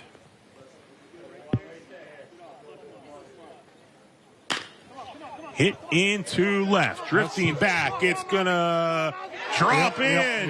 2 runs will score. McGee and then Gorby. It's now 6-1 as Colton Whitmire helps his cause with a 2-run double. Yeah, let's do the replay. It's a slow breaking ball. They waited on it again. Boom, right in left center. And the ball just kept going. Kept taking off on the left fielder and knocked in 2 runs. Now batting DH number 16, Jackson, up to bat. Park has done a great job now, I think, of adjusting to the pitcher, because he's not throwing many fastballs. The right-handers especially are standing in there and sitting on that breaking ball. So 3 runs in with 2 outs. And again, gets ahead of the hitter, 0-1 to count. The 2-out scoring mentioned earlier, if you missed it, Toronto in the last game here, 6 runs, all with 2 outs. The only scoring in that 3rd inning of that 6-4 game here on Thursday. Park's got 3 runs here with 2 outs in the 3rd. Right. I'm always amazed, all my years, how many runs are scored with 2 outs and no one on or whatever. And that rally for Toronto was sparked by a 2-out walk. Yeah. And then all the runs would score after that. It happens quick, and you know what? It's like you can't stop it. It just keeps rolling on you. Whatever happens bad seems to happen. Errors, walks, whatever. And then somebody throws in a couple hits, and then you're down 5. Murdoch ahead of Updegraff, 0-2. Looks back at the runner to second. Updegraff 1 for 2's driven in a run. The lefty freshman hits it to the right side. Base hit in the right. Looking to score. Whitmire. And he is sliding in head first. Throw down towards second. Will sail to center. And Updegraff's in there. And RBI, he's got 2 runs batted in. It's now a 7-1 Park lead. Look again on the replay.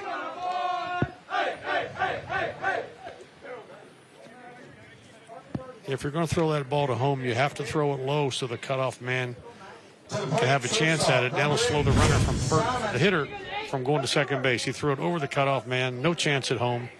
Again, slides in again, and the hitter slides at second, and now they're in scoring position again. And I think that'll be it for the pitcher. So 4 runs in here with 2 outs in the top half of the third with Nate Simon set. And they will make a pitching change, will the Bruins, with 2 away. Doug Costain, second year as head coach, will make that change as they'll go with Parker McMahon, the sophomore, who I saw pick up a win against Steubenville the first time he faced them, and Steubenville got back and got the win the last time. So McMahon, the sophomore, will take the ball here from Murdoch. Well, the pitch count was getting up high, and along with the pitch count getting up high, so were his pitches. And they took it. Almost all of those hits that they have here in this inning were off slow breaking balls. So they've, like I said, they've watched the game. They learned, they adjusted, and done a great job. So Murdoch will head out to center field for the Brooke Bruins as McMahon is set for the relief appearance here in the top half of the third inning. While they warm up, I'm going to go back to Thursday on the opening ceremonies here at Brooke. First, the ribbon cutting to get things started, and the ceremonial placement of the bases by the 3 Brooke seniors. A nice touch as they got things going here. The 3 seniors would lay down the bases for the first time on the turf. And the ceremonial first pitch, 2-time World Series winning coach, a Brooke High alum, good friend of yours, Joe Patini. Joe's the best. You know, good to see him. I'm glad they recognized him, had him throw out the first pitch over here. Like I say, played in the big leagues for a number of years and then coached on 2 world championship teams. The Cardinals. Dear friend, and we've spent a lot of time together over the years. Pretty awesome. We've got 2 World Series winning coaches in such a small area. You got yourself. Yeah. Got Joe Patini. Like I say, Joe was a really good player, played for the Giants. You know, sometimes when you coach, people forget that you played, and everybody just knows Joe's really but if you talk to people back in the Brooke days, how great a player he was, and then he went on and played for the Giants in the big leagues, and was a really good infielder.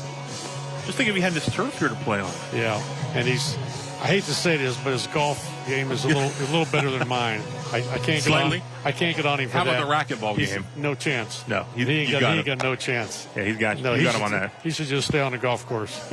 Play them old man sports.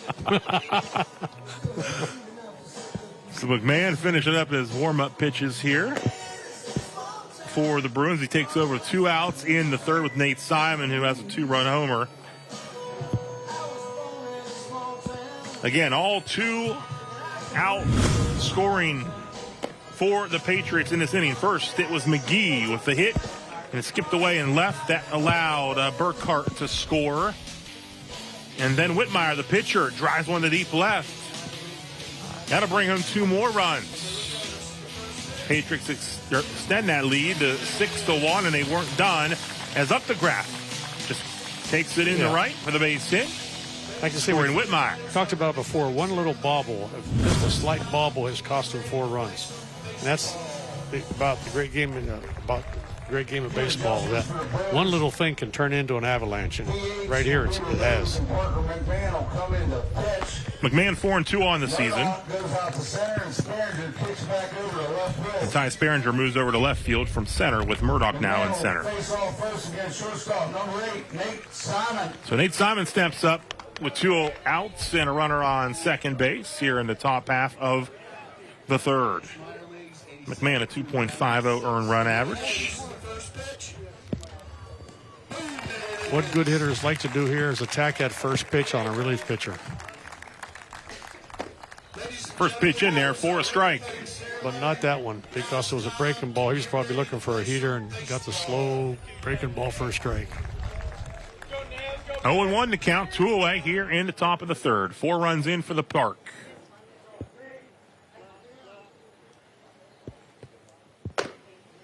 Ball 1, count even at 1-1. You have to give these high school kids credit because a lot of times as a reliever, you're brought in from the outfield. It's not like you prepared to pitch that day. And McMahon was the DH. Yeah. He started 5 games on the mound. This will be his 4th relief appearance. He comes on with a runner at second base, 2 away, facing Nate Simon, who has a 2-run homer to his credit in the first. Count at 2-1. Yeah, a lot of these kids, they might think they're Ohtani or something. They can do both, but it's very hard to do, and you just have to watch so you don't hurt yourself because you have a different motion thrown from outfield, infield, and then coming into pitch. This one skied high in the left. He just missed that one. Sparinger underneath it. Makes the catch. So McMahon comes in, retires. The only batter faced so far. We'll head to the bottom half of the third. Park puts 4 on the board. It's 7-1 on your West Virginia Northern Community College scoreboard. My name is Mike Campsey. I am an interventional cardiologist and the chief of cardiology at Wheeling Hospital. I think the value of HVI in this region is tremendous. We offer such a wide spectrum of services from prevention to intervention. We're going to get the patient in as quickly as possible. That's the most tremendous benefit to the patients in this region is we're here 24/7. We're available to see somebody. News 9's Jeff Exline is more than the Ohio Valley's weather expert. He's also passionate about cooking. We're cooking up a storm. Now you can see a different side of Jeff cooking up a storm on the WTOV9 YouTube channel, a new WTOV9 video podcast series taking you into Jeff's kitchen for easy and delicious dishes, special guests, fun, and entertainment. WTOV9 is cooking up a storm on the WTOV9 YouTube channel, sponsored by West Virginia Northern Community College Culinary Arts Program. The National News Desk is America's News Now. Impactful news now. About 30% of fatalities are because of alcohol-related crashes. From nearly 4,000 local journalists across America.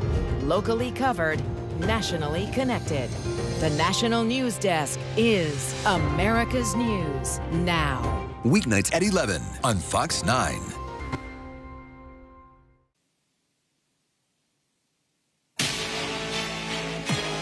Seven to 1, Wheeling Park on your West Virginia Northern Community College scoreboard. Patriots put 4 on the board in the third with 2 outs.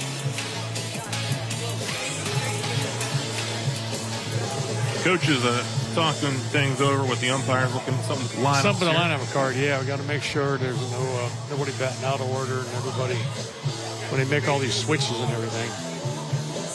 Getting 2 outs in the last inning. They brought Perkin McMahon in to pitch. He was the designated hitter.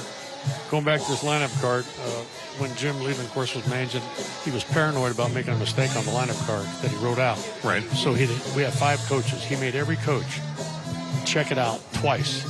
And after you checked it out twice, he'd say, check it again, check it again. He was paranoid about a guy batting out of order or having somebody on the roster that wasn't even here. So he was, check it, keep checking it. You get a guy in AAA at Buffalo or something at the time you put it on. It happens, yeah, it happens. He kept telling me, check it. I said, I did check it. He goes, well, check it again. Oh, man. And that's why he's a Hall of Famer. That's why he is what he is. Yeah. So Park looking for a shutdown inning here after getting to extend the lead at 7-1. You're right. This is a big, it happens all the time. If you can come out and shut this team down, may demoralize them, like I say, and then you got a 6-run lead and you're still hitting. And leading off, the leadoff hitter. And the worst thing you could do here is, from a manager's point of view, come out and walk this first guy. You go, hey, throw the ball down the middle. Murdoch, the lefty, now in center field. Hits this one to left and move it over to make the catch out in left is Burkhart for out number 1.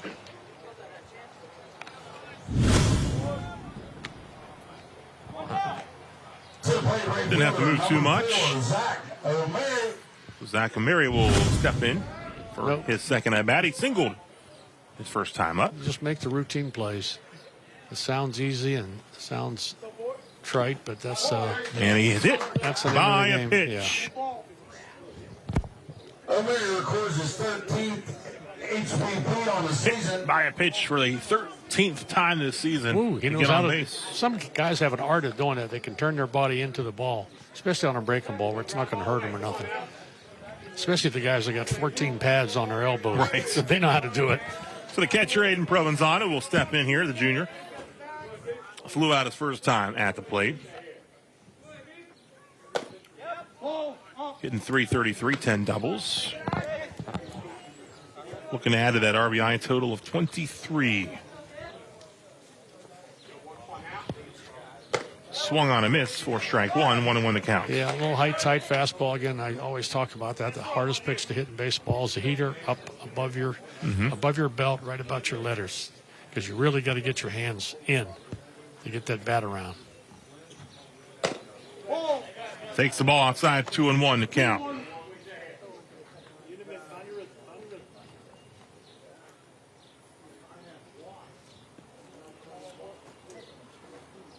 Oop, almost got him as well. Yeah.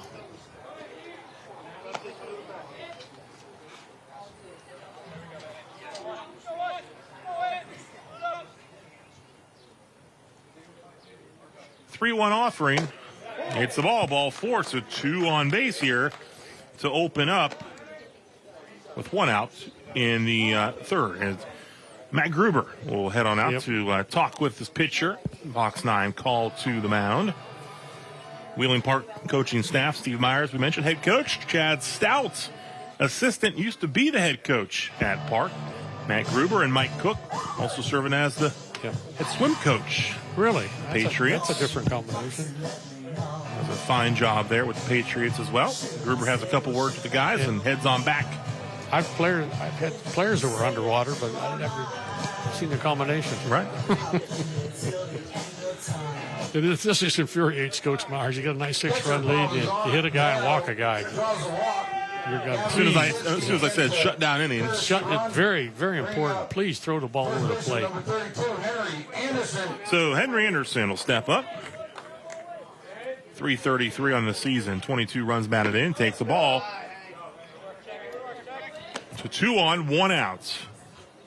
That's why you can never figure out baseball. You figure you got all figured it out. 6-run lead, just throw it over and we're okay. And all of a sudden, 2 on, and the hitter up there. Sharply to short. Nice Simon play. Nice throws play. to the lead. Yep. Bag for the outs as Rob touches the bag. Yeah, that's the only play he had. And what you have to do there, again, to the kids out there watching, first and second, if you're playing shortstop, you motion over to your third baseman and you yell at him and you whistle at him. You say, hey, if I backhand it, I'm coming to third.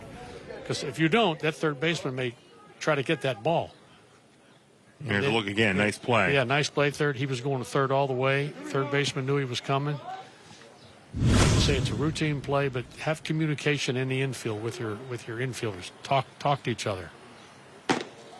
2 outs. Giancarlo Provenzano at the plate. Takes a strike, 0-1 to count. 2 away here in the bottom half of the third. Ball 1, 1-1 to count. With 2 on. Runners at first and second still.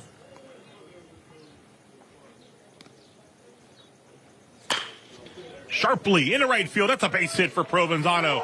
And that will look to score a run. And in with the throw high at home. Runners will move up to second and third with 2 outs. That's coming across to score the run for the Brooke Bruins. Gavin Kaczynski, who was running. Yeah, you got to get your outfielder to throw the ball to the cutoff man. You saw it opening day in Pittsburgh. O'Neill Cruz overthrew the cutoff man. And what happens? All the runners move up. Just throw it down. Throw it in the ground, and the runners will stay where they're at. Garrett Moore, first pitch double his first time up. Has runners at second and third, 2 away. Now a 7-2 ball game.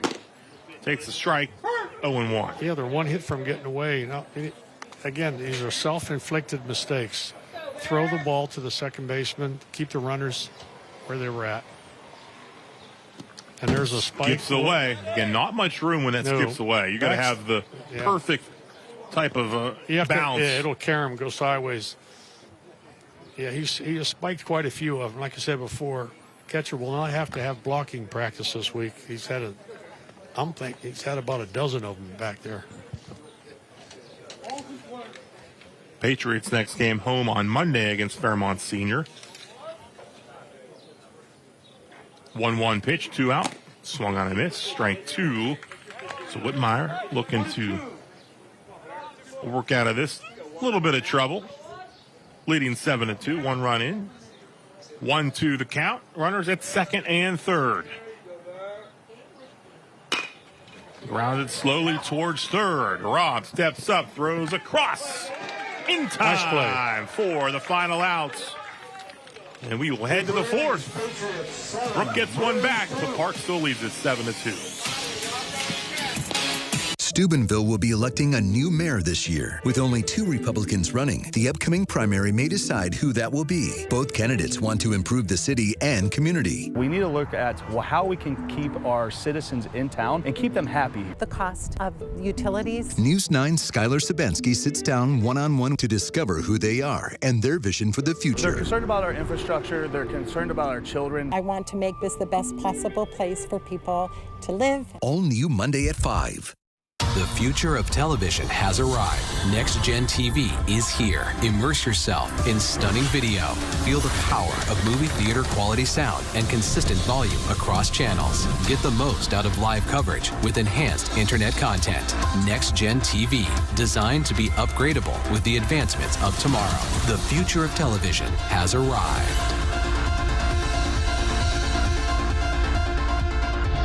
Learn more at watchnextgentv.com. Do you suffer from chronic boredom? Do you experience dull moments or an uncontrollable urge to scroll aimlessly? Then it's time to check out Game Center. Game Center is the best place to exercise your brain. Put an end to fun deficiency with endless game options that will increase joy, sharpen your mind, and turn dull moments into big wins. Why risk everyday boredom when you could be having a blast? Side effects may include excessive smiling, happiness brain overload, and spontaneous fist pumping. Check out Game Center. Game Center. Fun for your mind anytime, anywhere. No prescription needed. 7-2, Wheeling Park on your West Virginia Northern Community College scoreboard. Brooke scores 1 in the bottom of the third, but a nice play by Rob at third to get it across for the final out with his runners at second and third. Yeah, big play there. Like you said, shut down inning, they only give up 1, so they're in good shape. Up by 5 with, 3.5 innings to go. So It'll be Rob leading things off here for the Patriots in the top half of the fourth inning, and Parker McMahon will continue to work on the mound. Always happens. Great play, lead off the inning, right? I think it's a rule in baseball. It just has to be. We'll see what Rob has here. Swing and a miss on McMahon's first offering. Yeah, now you got a different look, a different pitcher, right-hander. The other pitcher, I was throwing lefty. A lot of breaking balls, and now you have to readjust your sights. And he takes this one to center, drifting back and making the catch. Nice. Over the shoulder, Murdoch. That was a tough play. How about we look at it again? Yeah, watch how he turns and runs to the ball. He doesn't backpedal. He runs to the ball, turns. There you go. Tough play. Murdoch makes a nice catch in center to retire Rob. And Rocco DiGiandomenico will step into the batter's box with 1 away here in the top half of the fourth. He drives this one to left. Got him off the end a little bit. Sparringer there. Takes a few steps to his right, and that's out number 2. This is important for Brooke, even though the game was 7-5 or 7-2. If your relief pitcher can come in and give you quick outs and quick innings, it saves your bullpen and saves you from using other guys, because they probably have games, like I say, Monday and Tuesday. Yeah, Monday, Wheeling Central's here. Then Tuesday, they go to PNC Park to take on Seneca Valley. That's pretty neat. Under the lights at PNC Park on Tuesday. And Yanchak takes a ball, 1-0, 2 away. And some of these high school kids, they play at PNC, and they realize how far it is. They hit a home run. But it's a great thrill, and all the parents and grandparents get to go to the game, so I'm glad they're doing it. It's great. The Pirates have let these high school teams come up and play there. 2-0 the count, 2 away here in the top half of the fourth. McMahon in his first full inning of relief. Gets behind here now at 3-0. Burkhart on deck. He scored last inning.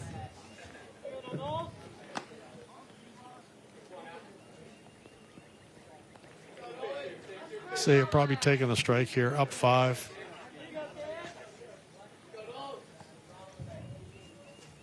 Yep, taken all the way.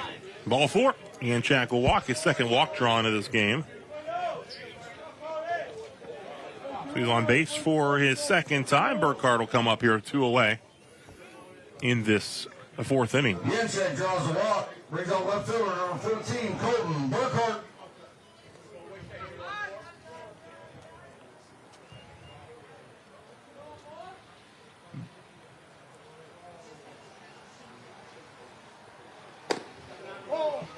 Now when you want to be patient now with 5 straight. Yeah, you got to, like I say, you got to like watch and see if the pitcher's a little wild. Hey, you might want to take a strike here. He's thrown 5 in a row. Maybe you want to take one, you know. Thing you don't want to do is swing at a ball here. Foul back? Yeah, make sure it's a strike, that's all. You have to have a plan. Every time I tell all the kids, you have to have a plan every time you step in the batter's box. You just can't step in there and not know what you're doing. 1-1 the count, runner at first.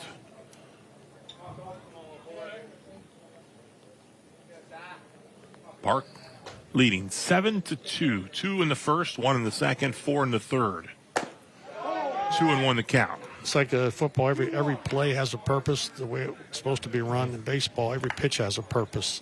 From the pitcher and the catcher, and then on the other side from the hitter. Like a 2-1 count, deciding what you want to do with this ball. Do I want to try to pull it if it's in or what? Or hit another foul ball to the right side, which we've seen about 3,000 of them today. The good news is this one stays within the field area. They must have used 10 dozen balls a day. It's been an expensive day. 2-2 the count, 2 outs, runner at first. Here in the top of the 4th. Runner goes. Runner is in. Safely.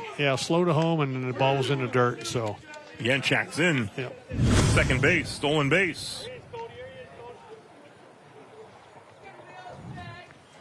Count is full, 2 outs. The runner now at second. Burkhardt facing McMahon on the mound. Works the walk. 2 on, 2 outs with McGee coming to the plate. Yeah, we got that 2 outs, no one on again, right? Scenario, I believe. 2 on, 2 outs for right fielder number 10, Paul McGee. Of course, all 4 runs in the third scored with 2 outs. Yeah, it's amazing in baseball how many are scored with 2. That last out is sometimes the hardest one to get.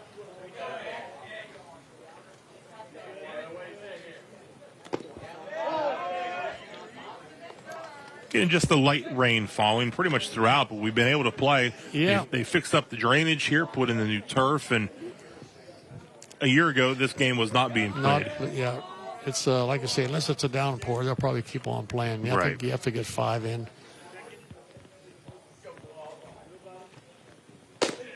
Ball 2, 2-0 the count. Time called as Aiden Provenzano will talk with McMahon. Counts at 2-0, 2 away, now 2 on base for Paul McGee, the right fielder. McGee 1 for 1. He has scored twice, also walked. So he's on base a couple times, and he's scored both times he's been on base.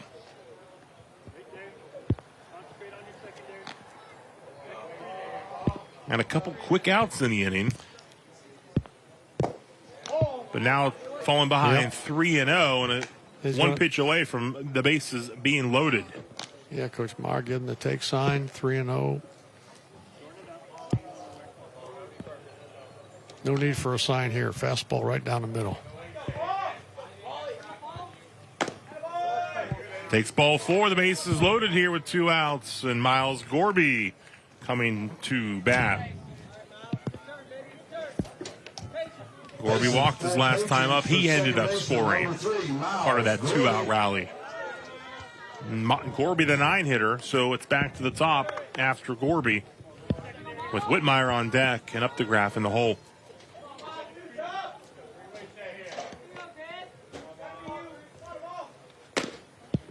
This will take a strike. Yeah, I like that. He couldn't get his fastball over, so what the heck? You're a catcher, throw a breaking ball, try to get ahead. That's what he did, so that's good. Credit to him. Because this game, one hit here, and it's a wide-open game. And here's a hit towards center, but right there is Murdoch, his second put out of the inning, and that is the end of the top half of the fourth. We head to the bottom of the fourth, 7-2, Park. My name is Frank Schiebel, and I'm a general surgeon at WVU Reynolds Memorial Hospital. So I think if you're a patient, considering surgery, I would think that part of your concerns would be post-operative pain, time off work, recovery time. I think all of these things are drastically improved with our robotic surgery techniques. That is, these surgeries are largely outpatient, so people come in, have the surgery, recover the rest of the time at home, and we get them back to work just as soon as possible. Weather in the Ohio Valley can change in an instant. The Severe Weather Team 9 app will help you plan and prepare. Before weather threatens, access storm tracking, interactive radar, and your FutureCast. Use Follow Me tracking to know exactly how the weather will affect you right where you are. Every day, every season, every condition on every platform. Download the Severe Weather Team 9 app today and be prepared before weather threatens. WTOV9 loves our small communities. That's why we choose to shop local.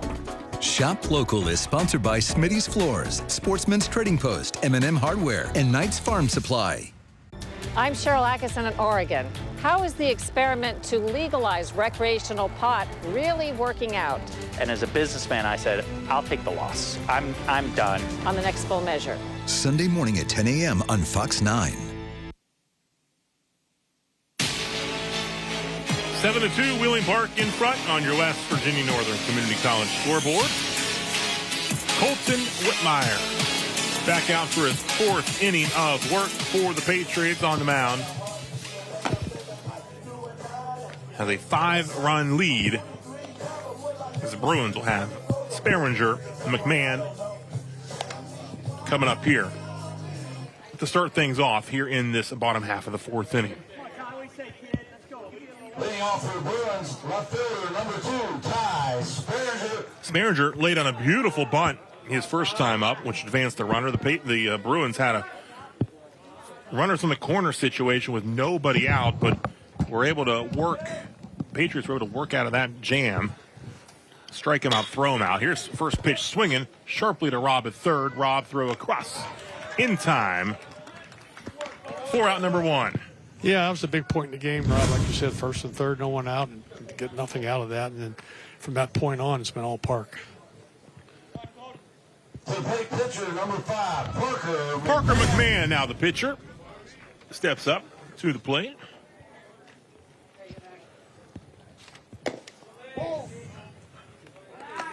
Takes the ball, 1-0. The count. 2-0 the count.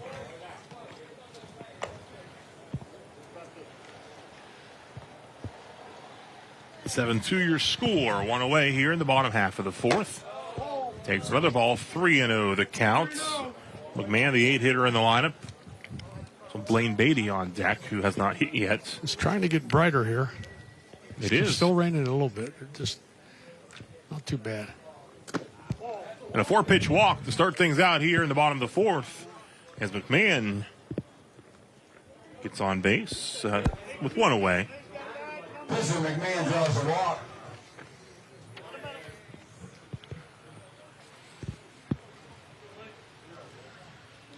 So 1 on, 1 out. To the plate, number 12, Blaine Beatty. So Blaine Beatty will hit for the first time. Hitting where Blake Bennett was in the lineup in the number 9 spot, but with the pitching change, Sperringer moved to left, so that took Bennett out of the game, and we saw Murdoch move from pitcher to center. Quick throw over to first. back in time. Yeah, right here you should be concerned with the hitter. You're trying to get outs, right. Trade outs for runs. You got 1 out, try to get 2 outs here at the plate. Swing and a miss. Strike 1, 1-1. Sometimes you can't have equal attention to both runner and the hitter. You have to have all your attention to the hitter. Quick throw back safely.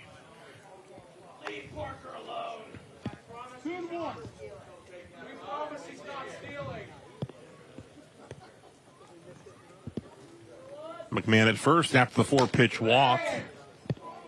Count is now at 3-1.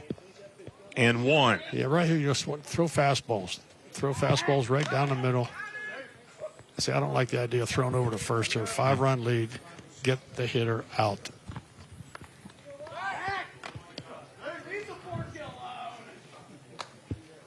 And they throw over again? Yeah.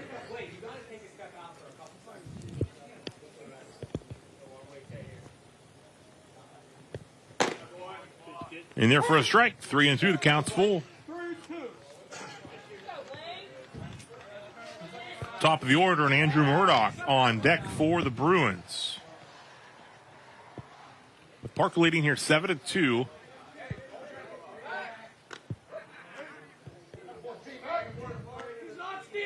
And they're keeping an eye on Parker McMahon at first.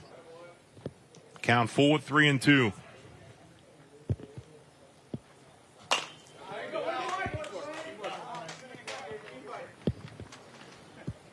Tie and out of play. Count remains full at 3-2 with 1 out. Yeah, we'll see if Coach Costain has him running or not. 3-2 here, 1 out. Possibly could. Meyer again, a quick throw over.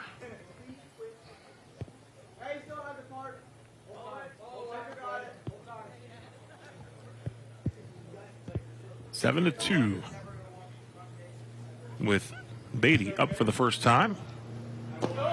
He draws the walk. Yeah. So now you got 2 on and 1 out with the top of the order. I can hear my old boss in the back of my head going, get the hitter out. Forget about the runner at first. He threw 4 times, didn't have ball's attention toward the hitter. Now you got first and second, and you're a couple hits away from getting back in this game. You would say there's a time and place for that. Yeah. I mean, you're up 5 runs. Game. I can say when you get to this point in the game, they're called the money innings. From the 4th inning on, and you're ahead by 5. You want outs, and you get your outs at home plate. And if 1 run scores, it's probably not the end of the world, but you never know. Yeah. But concentrate on the hitter. Get the hitter out. I think he walked 2 guys this inning? Yes. Yeah. Get your attention on the hitter. Gets ahead here with the strike. Back to the top of the order with Andrew Murdoch. Murdoch's walked and flown out. 1 gets away for a ball, 1-1.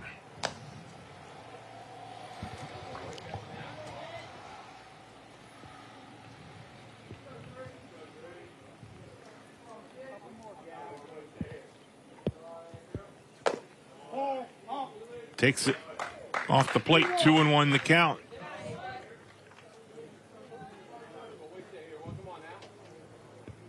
Bruins down 5. 3-1 the count. So a chance to potentially load the bases with 1 out, and leading hitter O'Meary on deck for the Bruins. You don't want to get yourself in this situation as Park is. You don't want to load these bases up with 1 out. He gets that in there for a strike. The count at 3-2. 3-2, they're probably holding, I would think, with the left-hand hitter. Fouled off, out of play to the left side. 3-2, 1 out, 2 on.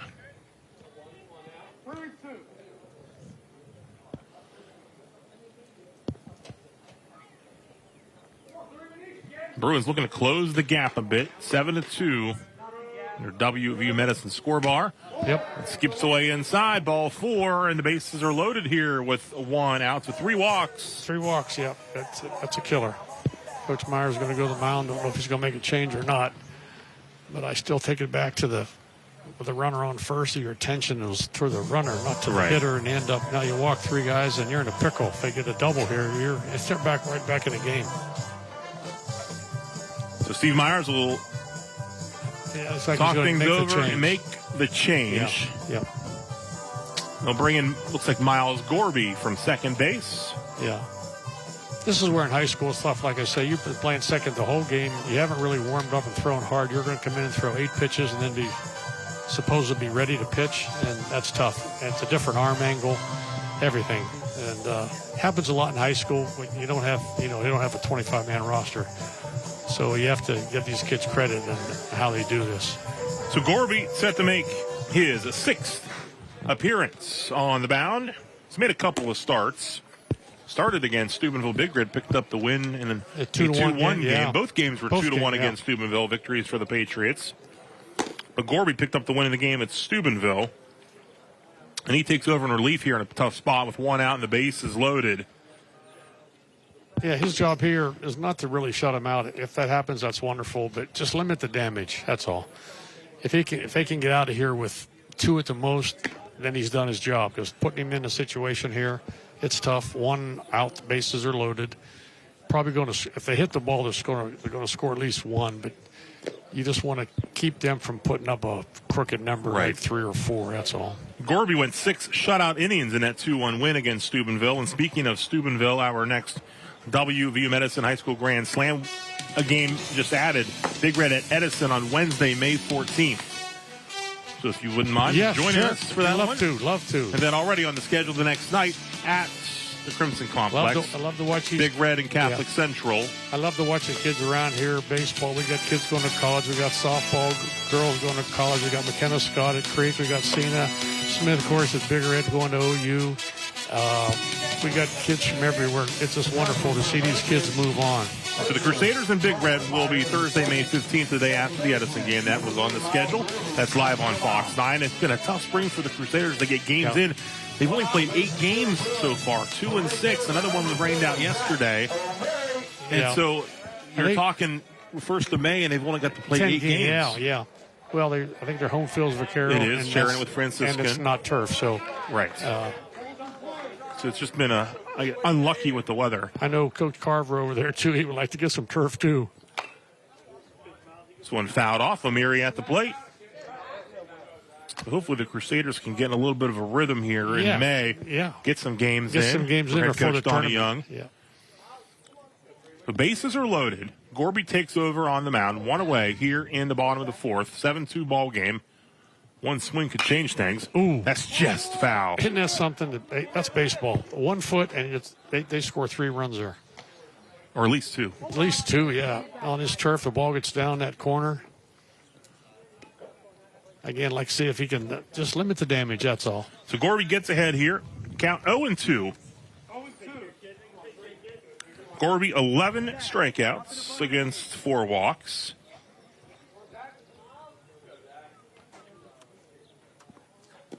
Good block. Good block by Yanchak behind the plate. Yeah, good block. I think I'm going to check out here. I think he was up. He wasn't on his knee. I'm not a big fan of catchers on their one knee when we have base runners. It's harder to slide out to block that ball, and I think he was up. I'm going to check him out here. I think he was up. Base is loaded. Counts 1-2. Yes, he is up. They show the replay. Good block. Yeah, show the replay there. He's up. He's not on one knee, and then he drops to 2 knees and blocks the ball properly. When you're on one knee, it's awful hard to get that knee out, kick it out like a hockey goalie. 2-2 offering.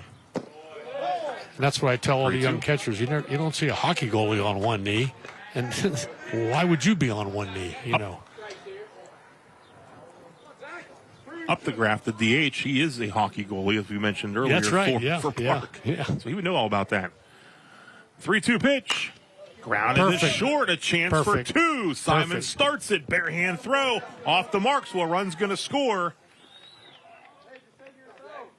But 2 outs. Yeah, he didn't have to barehand that ball. He just catch it with 2 hands and throw it. So Whitmire, remember, at second base now after pitching. So they get 1 out. Run scores at 7-3. Now 2 away. Let's Look see again. on this replay. If he just catches the ball with the glove, he could throw it to first.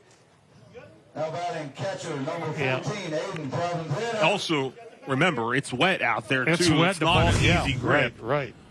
But they get the out, so there's 2 away. It's hard Runners enough on the corners. Hard enough to do when the ball's dry.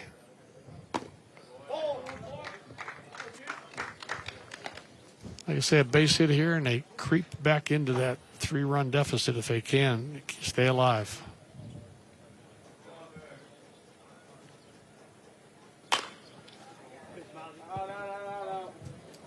Out off to that right side again.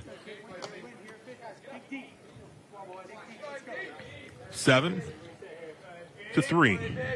2 away. Bottom of the 4th.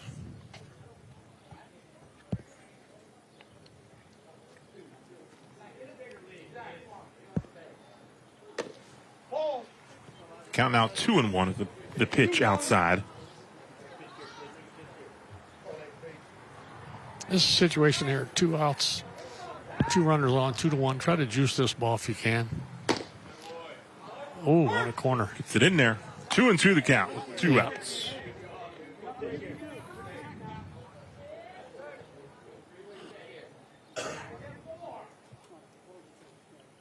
Corby's 2-2 offering. Grounded towards third. Rob, nice play. Throw across. In Beautiful time to scoop Dijon Domenico. And the Bruins are retired. They do get a run, but strand 2 to the Patriots on defense. It's 7-3, headed to the 5th. The WVU Medicine Weirton Medical Center Breast Care Center, the Ohio Valley's only complete breast center, is expanding with more doctors than ever before, with decades of breast surgery experience and new diagnostic technology, all in one beautiful, calming space.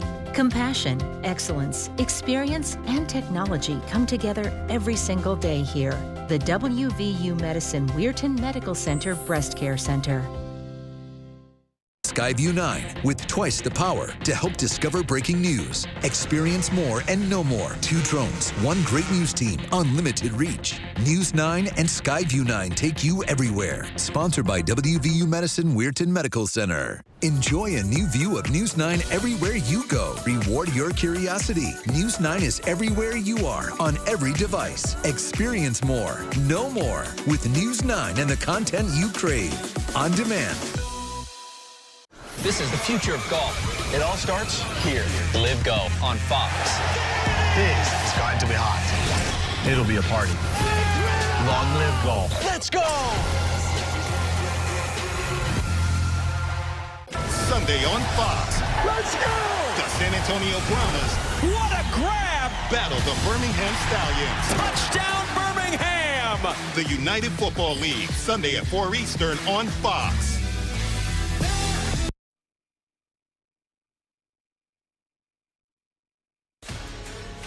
The WVU Medicine High School Grand Slam on Fox 9 is sponsored by WVU Medicine and West Virginia Northern Community College. Another look high above the newly turfed Bruin Field. That taken on a bright sunny day. Today, not so much, but we are thankful we've been able to play baseball. The rain has stayed light throughout, and we are headed to the top half of the 5th. Parker McMahon set to work his second full inning. Came in and got the final out of the 3rd. Yeah, he did a good job. He came in and limited the damage, got 1 run like he was supposed to, did a good job. So, the Patriots back to the top of the lineup with Colton Whitmire now at playing second base.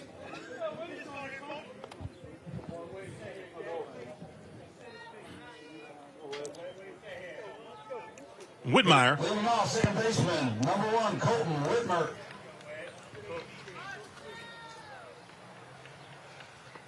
Scored his last time he was up and was on base. It's a swing and a miss, foul tip for strike 1.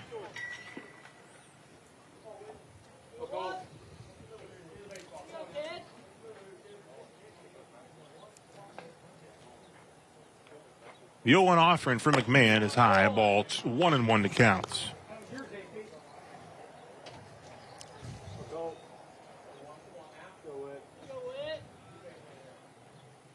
7-3, Patriot lead. Top of the order here in the top half of the fifth. Takes for strike two, the count 1-2. McMahon working ahead. I like the fact that Aiden Perlman's on. Watch when he catches. He's on one knee. He did it last time. I like when a catcher was no one on. That time, yeah. If you get on one knee, you get that low strike from the umpire usually. And if we could, on this next pitch, watch Provenzano right before he gets down. He puts his right knee down. And that enables you to get your target low. Let's see if he gets down again here. 1-2 the count.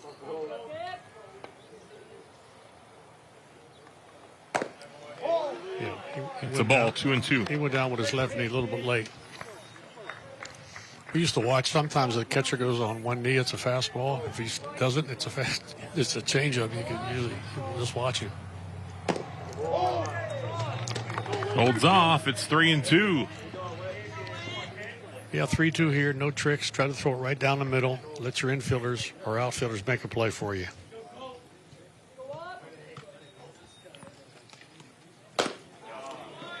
WVU Medicine strikeout for Parker McMahon to get things going here in the fifth.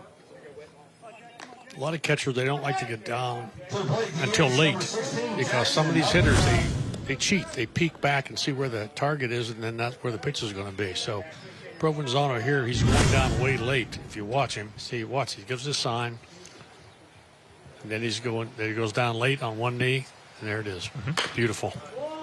Grounded slowly towards second base. Tough play. No, that's the hit. Infield single for Updegraff, who reaches again. Infield single for Updegraff. Yeah, nothing you could do there. Shortstop, number 8, Nate Simon. Good work over at first base with Beatty to make sure that ball didn't get away and give an extra base.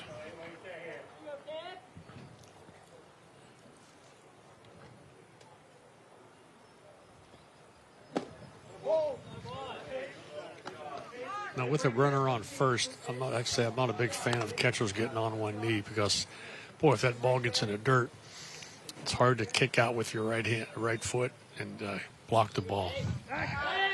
Going to throw over.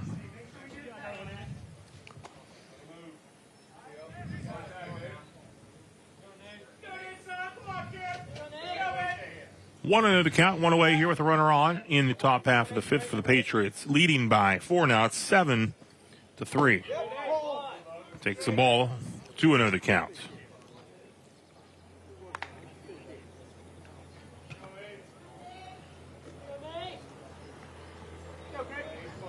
McMahon continuing to work in relief. That one's high. And 3-0 the count with Nate Simon, who had that 2-run blast to get the scoring started in the first. Yeah, 3-0 here, probably taken all the way. You want to, as a hitter, watch the ball all the way into the glove. Learn how to take the pitch. Another throwback.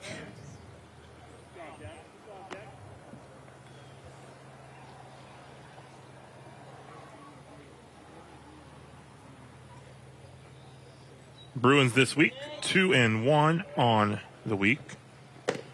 Takes a strike there. Beat St. Clairsville, then at East Fairmont on Tuesday, then the loss here Thursday against Toronto. 3-1, could have the runner, Coach Myers could have the runner moving here, 3-1. 3-1, 1 out.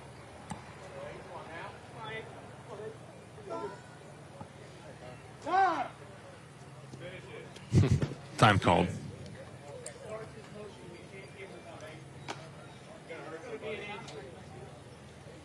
Count remains 3-1. One away here, 7-3 ball game.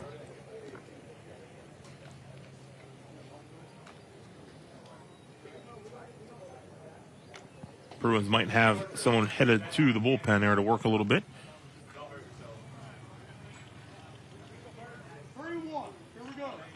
Simon, head of this count, up 3-1.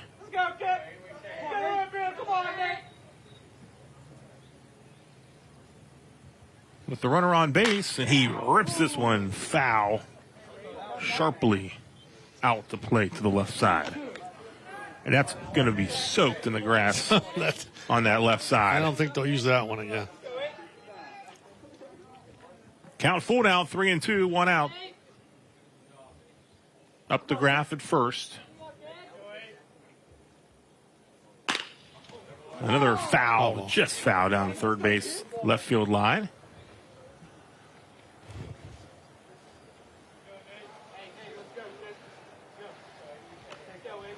Count remains full at 3-2.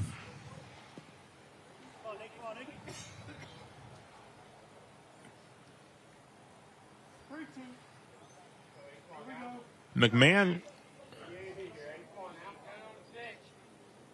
with the count full at 3-2. Looks at the runner at first. Pitch is in. It's a ball. It's a walk, and now 2 on and 1 out for Ryland Robb, who had the nice play at third to end the bottom half of the fourth. Yeah, he's played good over there. Good glove, solid player. Future Shepherd Ram. Looks like a pretty good hitter up there, so pretty good future for him. So up the graph at second, Simon at first, Robb at the plate. Whoa, that's going to hit him. Yeah. So the base is loaded now with 1 out. And that will bring up Rocco Dijon-Domenico. Yeah. Coach Castaigne going to the mound. Hey, a lot of people always ask me, what did Jim Bleeden say when he went to the mound? Right. I said, well, one night we're playing in Wrigley Field, and he gives up a home run to Sammy Sosa, and they shoot the fireworks off. And then the next hitter, I think it was Andre Dawson, he hit a home run. They shoot the fireworks off, and Jim walks out to the mound, and Bob Walker goes, I'm okay, Skip. I'm good. He goes, I know you are. I just want to give the fireworks guy some time to load up again.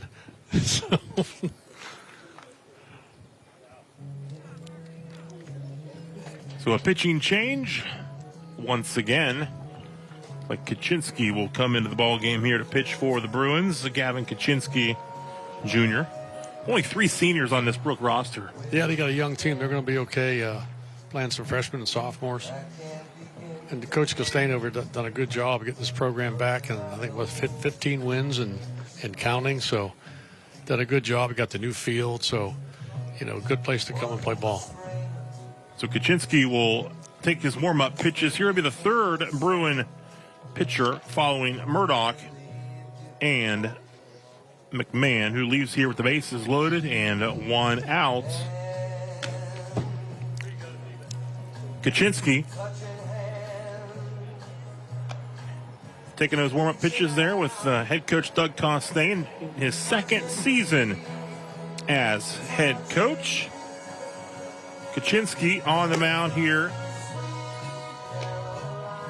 for the second time in 3 days. He pitched 2 innings of scoreless relief in that game against Toronto. He pitched the final 2 innings. He and Gino Provenzano kept the minute there with 4 scoreless innings of relief. But Toronto, of course, able to hold on for that 6-4 victory. Aiden Philby got the save in that game, and Drake Boucher got the win on the mound for Toronto. It's good these teams maybe have never played one another before are all playing now. Like Toronto coming here to Brooke, and almost every school in the Valley should play every other school. And now with the turf, there's no excuse not to go any place and play. So, yeah, and over the years that I've seen some matchups that usually get played, unfortunately, aren't played for whatever reason now. But then you've got some newer matchups that have been played that are fun to watch as well. And baseball is one of the few sports where it doesn't matter. It doesn't matter what division you are. Right. Yeah, if you got a pitcher or 2 in Division 6 or 7, you could play with anybody. D1, D2, D3, whatever. Football, basketball, not so much. But baseball, you'll see it. Like I know one of the top teams in Ohio, Highland. Right. They're Division 6. Can play with anybody. They were scheduled to play at Wheeling Central today, but that game rained out at I-470. Not a surprise with the rain that we got. Yeah. But again, Wheeling Central will be coming here on Monday. Coach Costain, a Wheeling Central grad. Of course, Wheeling Central's head coach is Todd Cover. He is a Brooke High alum, so he's bringing his squad here. Man, yeah. So it's great that all these coaches and teams get together and play one another. No excuse not to. Right. Everybody's in the tournament, as far as I know, and then, go from there. So Rocco Dijon-Domenico steps up to the plate with 1 out. The bases loaded in a 7-3 ball game.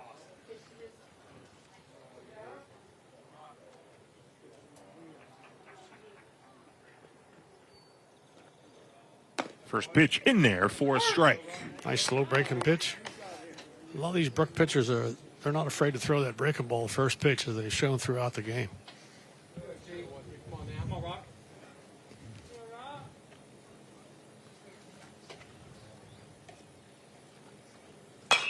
Fouled off.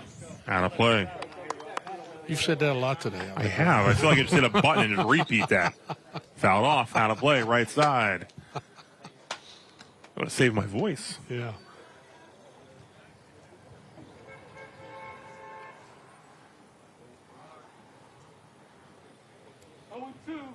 Oh, and 2 the count. 1 out. Bases loaded.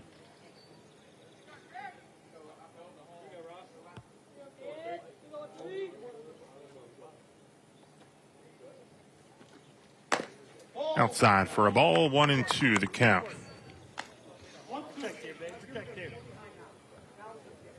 Ball just outside. He's staying mainly away, looks like, from the hitter. Let's see where they're going to try to pitch him, in or out. They're staying on the outside corner. Strike 3. WVU Medicine strikeout. Looking for out number 2. That was a good frame by Provenzano.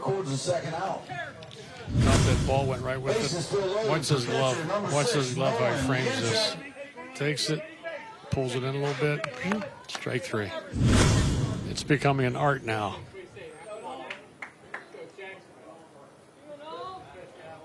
Nolan Yanchak steps up now with the bases loaded. And he pops it high out of play.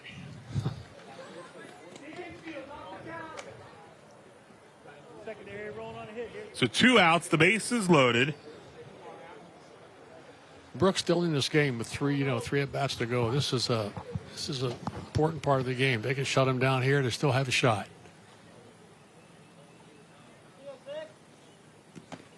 Bounces it in there, and Provenzano keeps it in front of him. Yeah, good block. As a catcher, you don't want to try to catch that ball. You want to try to block it with your chest so it comes right out in front. You try to catch it, it's going to hit your glove and pop over your head. So the hard part is not trying to catch it. You're taught to catch every ball near you. No. Put your glove on the ground and block it with your chest. Just what he did. 1-1 offering. Fouled off, out of play to the right side.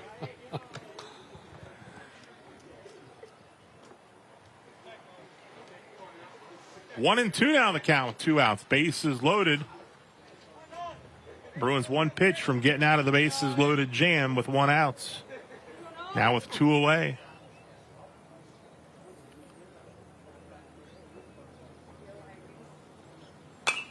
Fouled straight back. Staying alive is Yanchak.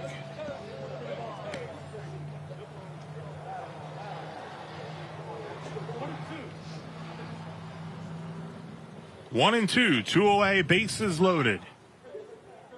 Yanchak has been busy behind the plate. Throwing out a couple of runners.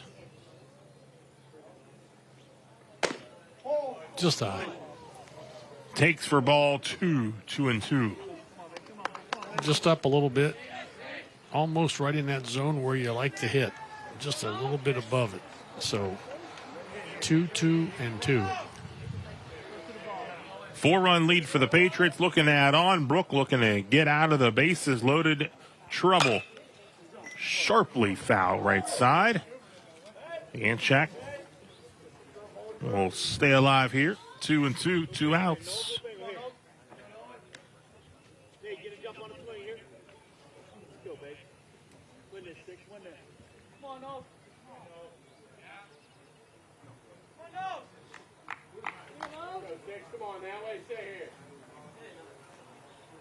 Count even.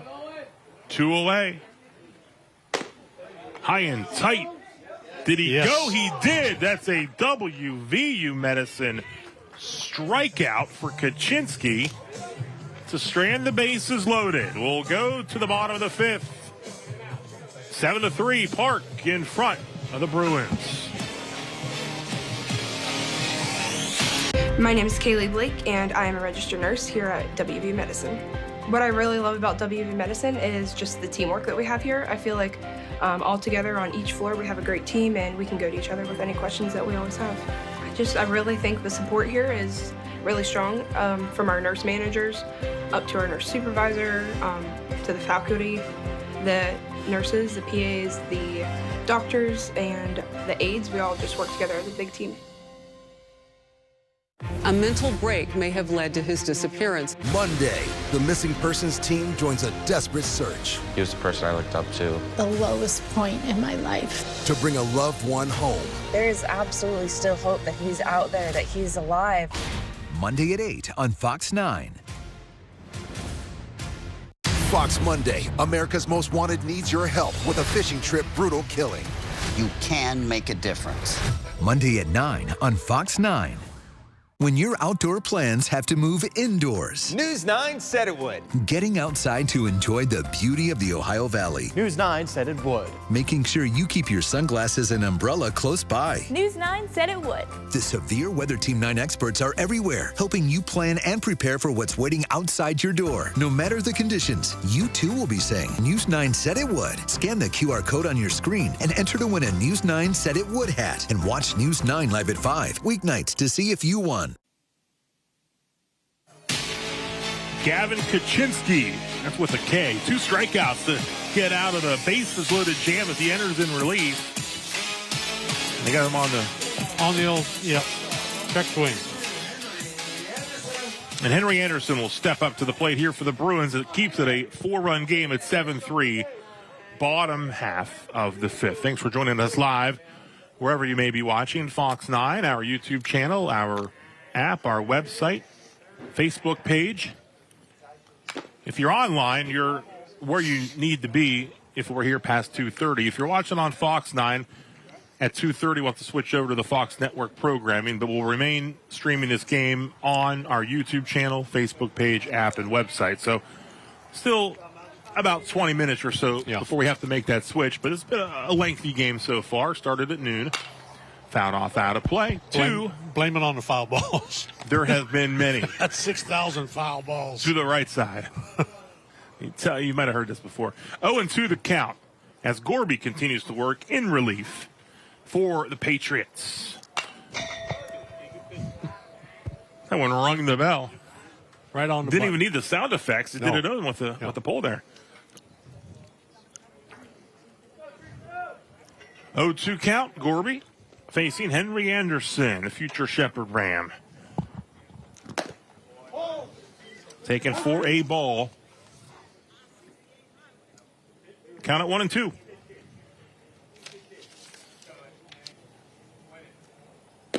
Ball 2, 2-2 the count.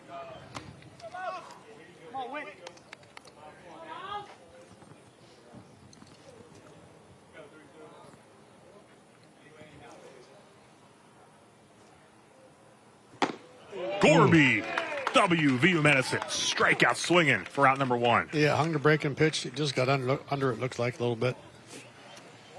His speed folding. Check it out here. To play second baseman, number 21, Gio Provenzano. Out ahead of it just a little bit. So Provenzano up at the dish here for the Bruins, looking to get things going here. Takes ball 1, 1-0 the counts. 1 away here in the bottom half of the 5th. Solid base knock in the right field for the freshman. Provenzano, he's on base with 1 out.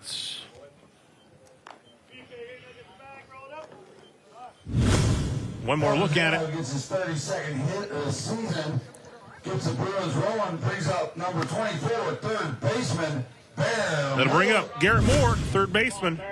Yeah, Bruins still have a shot at this thing. Just 4 down. All they need is a couple runners on, that's all. Had a chance the last inning. Didn't cash in on it.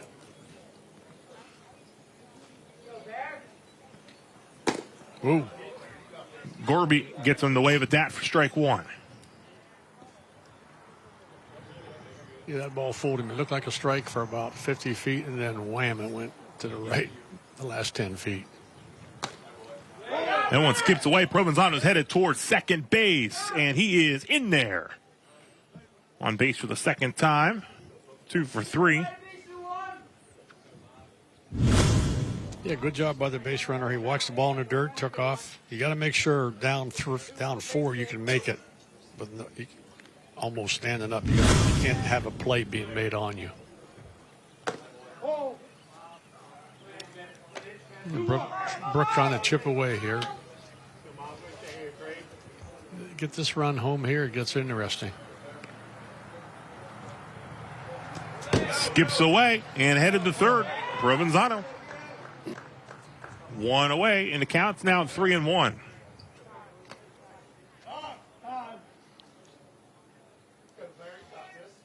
Let's see, Parker probably play the infield back here, so just put the ball in play. If you put the ball in play here, you should get a run home. And chip away to make it 7-4 potentially.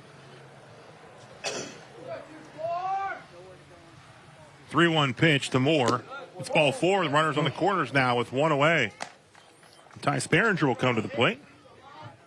Moore's also right. Corners full with Ty Sperringer, left fielder number 2, coming to the plate. Yeah, Park in the middle playing for a double play.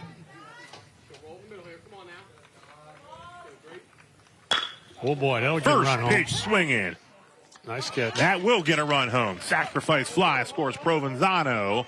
It's 7-4. So Sperringer. First pitch swinging, fly to left. Yeah, Provenzano tags up and heads home. Inching away back. A tying run now in the on-deck circles. See if they can get this hitter on and get him up there. 2 away. Now batting number 6, pitcher Gavin Kaczynski. Gavin Kaczynski.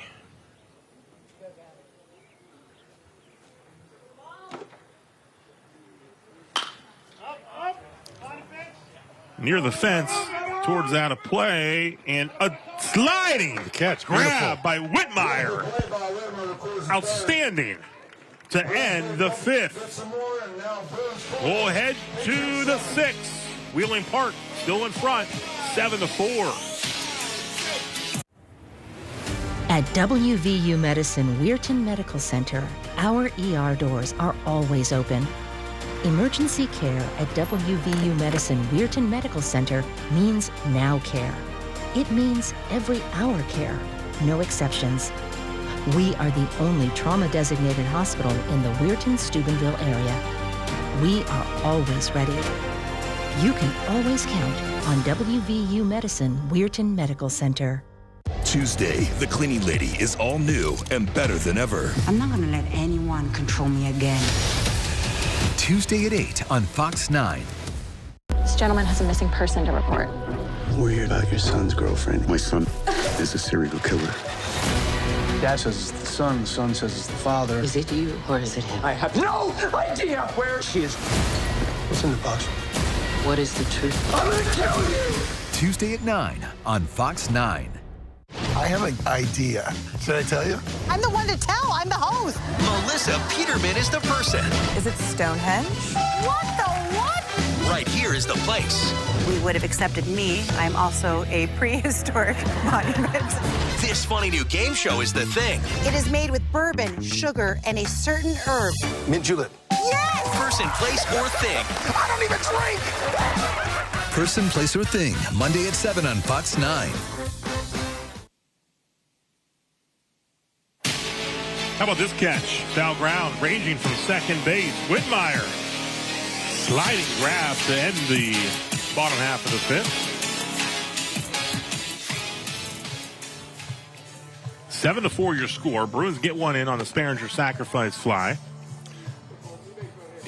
You know, it's big for both coaches here to have this game played no matter whether you win or lose, because you don't want to take, 3 or 4 days off at this time of the season. It messes up your timing as a pitcher, as a hitter, everything. So just the fact that they got this game in because of the turf is great for both teams, like I say, going toward the end of the season in these tournaments. First pitch swinging, Burkhart. Deep. Wow. And off the fence. It's a stand up. Oh, he's going for more. He's not going for 2. He's going for 3. Slides in. Safe. Colden Burkhart. Burkhart with offense triple in the right center. Brings up right fielder number 10, Paul McGee. Look at it again, and just kept on carrying off the track. Beautiful. Infield in now. Brooks playing him, and they can't afford to give up another run.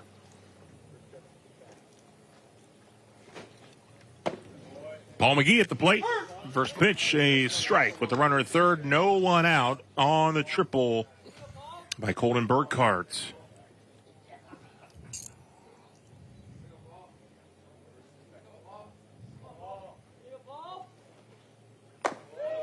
Takes ball, 1-1 the count. Yeah, with no outs, men on third, infield in. As a coach, you probably want to make the ball go through to go. Don't go on contact with no outs. Maybe one out, but never with no outs. Make this ball go through before you send that runner. Ball 2-1. And as a runner here, you want to be sure, since the infield is in, you don't get doubled off on a line drive. So what we tell the runner, when the ball's hit hard, just freeze. You're not going anywhere anyway. If it goes through, you walk home.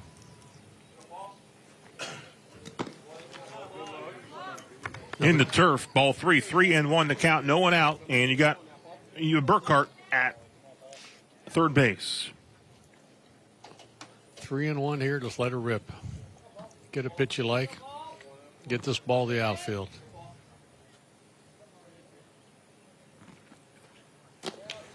That's a walk for McGee, and we've got runners on the corners with no one out with Miles Gorby, the relief pitcher, now at the plate. Yeah, you have to decide here as a coach whether you want to play back in the middle, go for two, or you want to cut the run off at home. Looks like they're going to play in and cut the run off at home. And you have to tell the runner at third, if they get you out at home by 10 feet, do not just run into the tag. Get caught in a run down so the other guys can move up.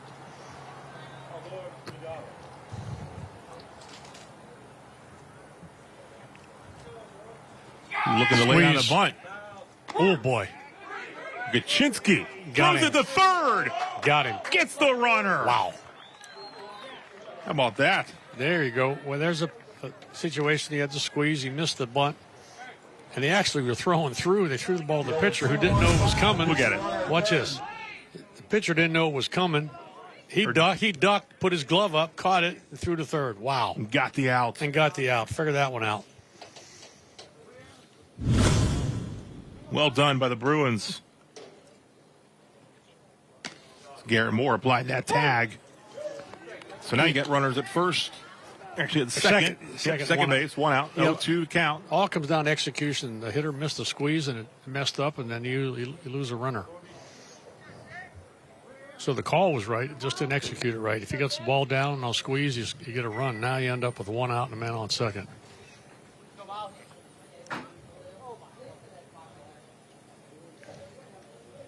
Oh, 2 count, one away with a runner at second base. 7-4 Park lead. It's a ball. And for Brooke, you escaped a situation here. You're fortunate enough to get an out. Now try to get yourself out of this situation. You had first and third, no outs. See if you can get out of this thing.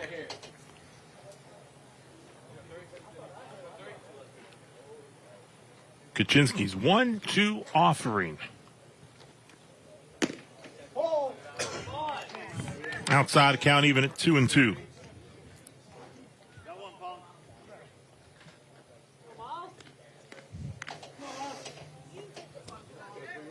Two the count, one out, top of the sixth.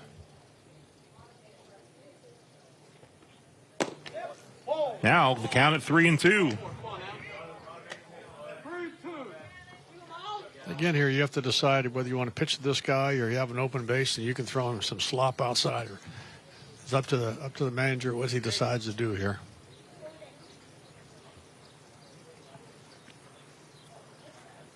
McGee, the runner at second.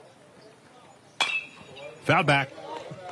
Yeah, here you have right on righty. I'd rather have the right on righty than you have a left-hander on deck, so I don't want to walk him on purpose. Face that left-hander. You have a right on righty here. Go ahead, go after him.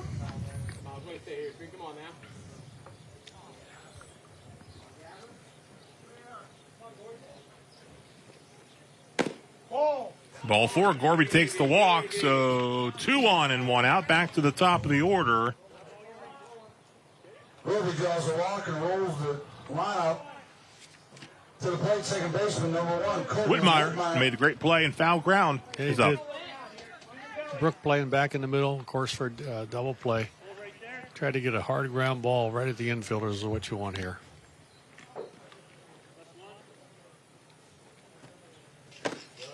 First pitch swinging.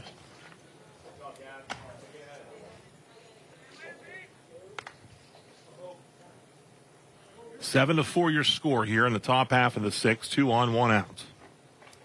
Whitmire at the plate. Has scored a couple runs in this one from the leadoff spot.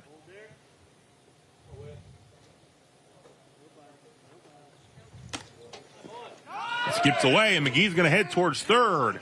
And he is in there. He will stay put. Now runners at second and third with 1 away. So 2 in scoring position now for Whitmire.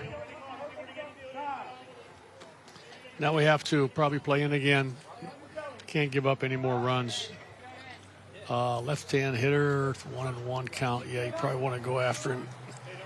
You got another good hitter on deck, so you can't walk them both or pitch around them both. So you got another left-hand hitter on deck. You got to pitch to this guy here. Mm-hmm. Counts at 1-1. Whitmire takes the ball. It's 2-1.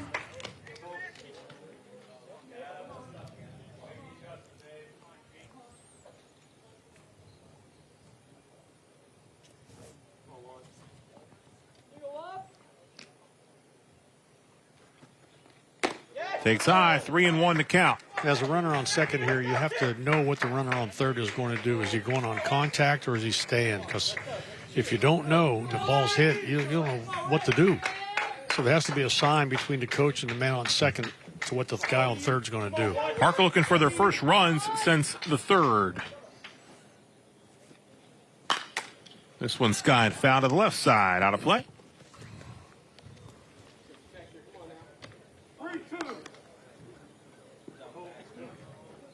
Count is full at 3-2 with runners at second and third.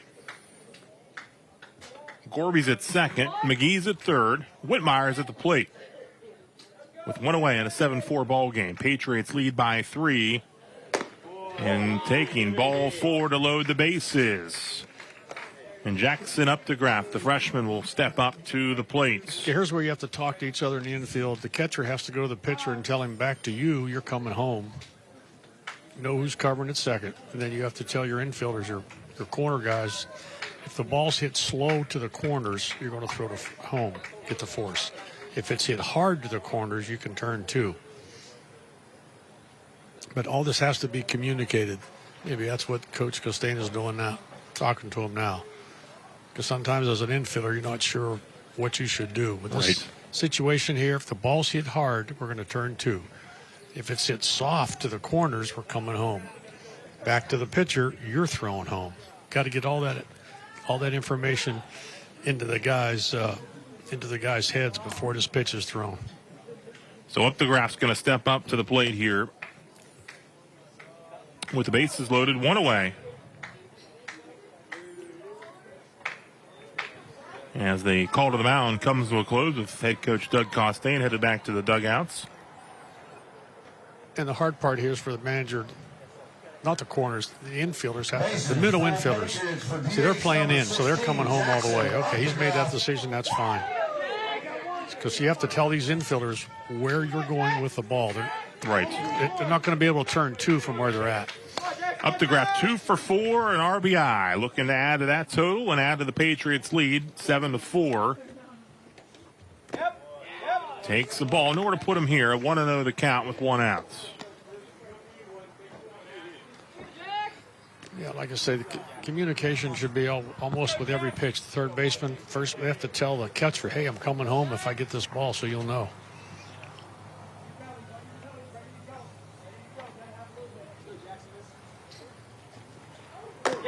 Takes ball 2, 2-0. It's funny, you walk out to the mound, you tell everybody what to do with the ball, and then the pitcher doesn't throw a strike. You want to get a strike in there, right, exactly. Yeah.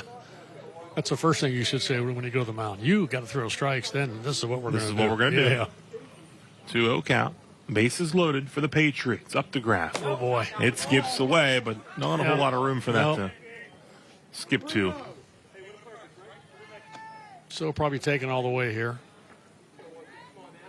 3-0. He's been all over the place, so no reason to hit. Just make him throw 3 strikes. Up the graph, the lefty freshman takes ball 4, and that's a bases loaded walk to score a run. It's now 8-4. Coming across, McGee. He's scored 3 times now in this game, and it's 8-4. And the Bruins will make a change on the mound, getting set to bring in their 4th pitcher thus far. Looks like it'll be Aiden Latham Jr. on this Fox 9 call to the mound here in the top half of the 6th inning, with an 8-4 Patriot lead as they've extended things here on the bases loaded walk. So Latham will take to the mound. 3 2/3 innings this season, so some limited work, but in 3 games. 1-1 on the season.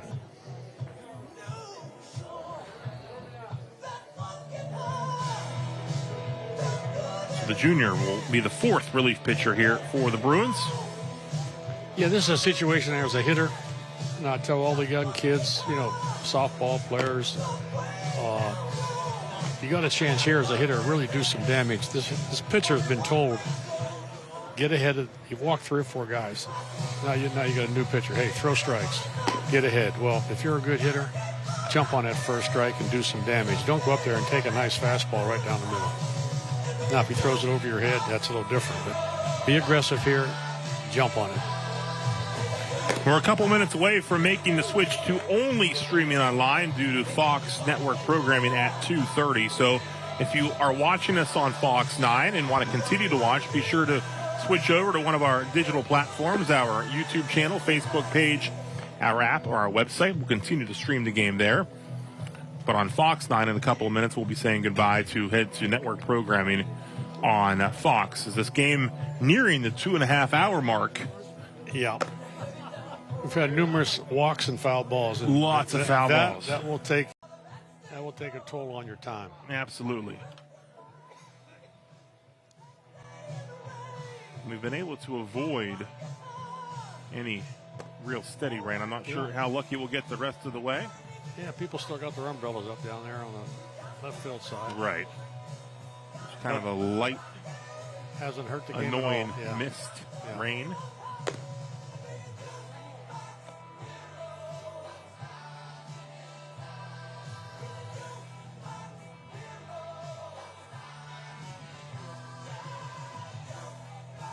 So Latham finishes his warm-up tosses. The Patriots still have the bases loaded. They lead 8-4. Again, Park set to host Fairmont Senior on Monday. Of course, Fairmont Senior, a regional opponent for Brooke, now in Class 3A.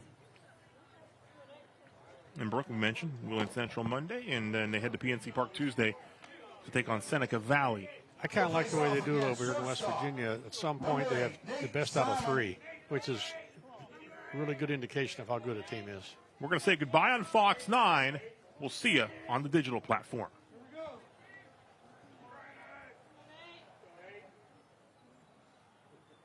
We continue streaming live on Fox 9, our Facebook page, our YouTube channel, app, and website. Bases loaded, 1 out for the Patriots.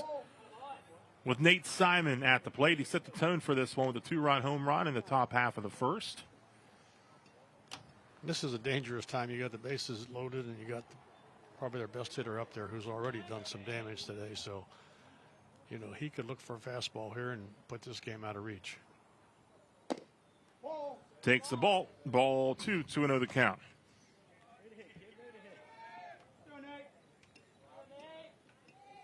Nate Simon, the senior shortstop, walked a couple times, flown out, and had the 2-run home run.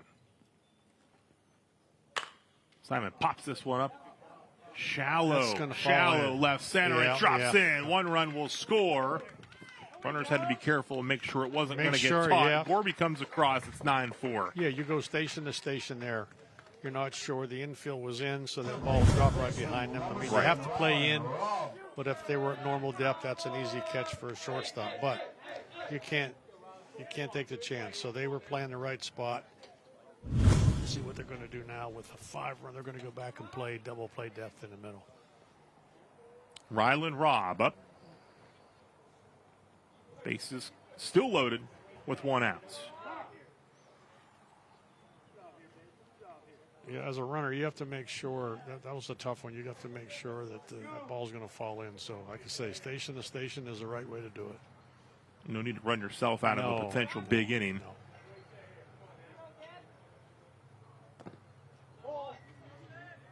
And Robb takes for ball 1 into the counts.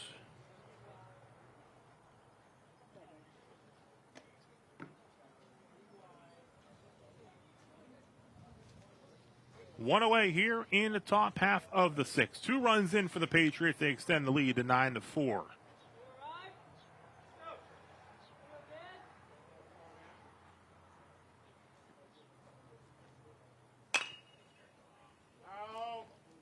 Stop me if you heard this before, but fouled to the right side out of play.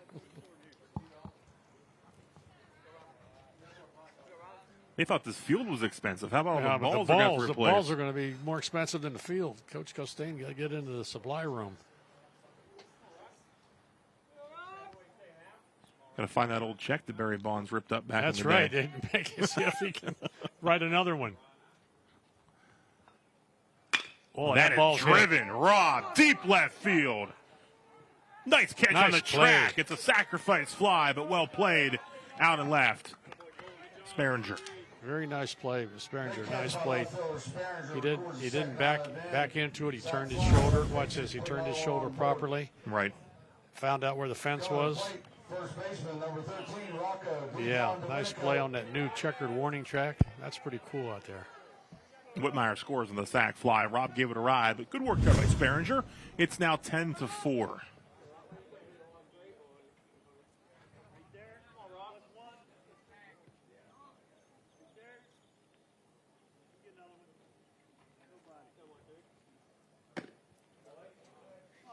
Rocco Dijon Domenico up at the plate once again.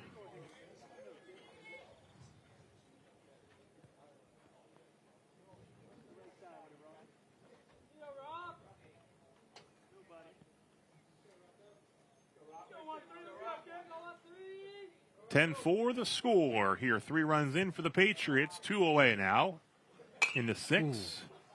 Their foul ball.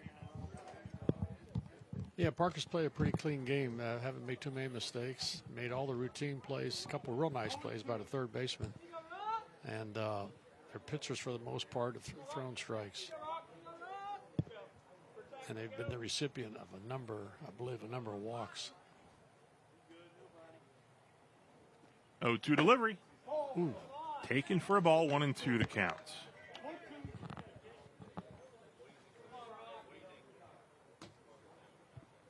Bruins using their 4th pitcher of this one. 1-2 the counts. Dijon Domenico at the plate. Couple on base. Takes the ball, 2-2. I want to commend these umpires. They've done a great job today. And, I've watched all these games in the Valley this year, and I tell you what, kids ought to be very lucky they got good umpires like this. These guys have done a good job. It's a thankless job, and these guys are very good at it. Working in all conditions. Wow. Oh, that's driven. Dijon Domenico to center. Couple steps back, though. Murdoch makes the catch for out number 3. We'll head to the bottom of the 6th. Patriots put 3 on the board, adding to the lead. It's 10-4 on your West Virginia Northern Community College scoreboard. My name is Mike Campsey. I am an interventional cardiologist and the chief of cardiology at Wheeling Hospital. I think the value of HVI in this region is tremendous. We offer such a wide spectrum of services, from prevention to intervention. We're going to get the patient in as quickly as possible. That's the most tremendous benefit to the patients in this region, is we're here 24/7, we're available to see somebody. When it comes to the feud, name a way a woman might say she likes her men and her cheese. You either nail it, Sharp. spicy, or fail it. Full of adventure. When you're at the grocery store, you want to find some adventurous cheese running around the dairy section. Family Feud. Where are you going? Stop all this adventure. Family Feud, Monday at 6 on Fox 9. They're your neighbor, coworker, or significant other, quietly inspiring, coaching, and lending a helping hand. These heroes deserve to be recognized, and I get to tell you about them. Introducing News 9's Hannah's Heroes. Scan the QR code on your screen to nominate special individuals making a big difference in our community. And then be sure to watch News 9 Wednesdays at 5 and 10 p.m. to see Hannah's Hero of the Week. Sponsored by Trinity Health System.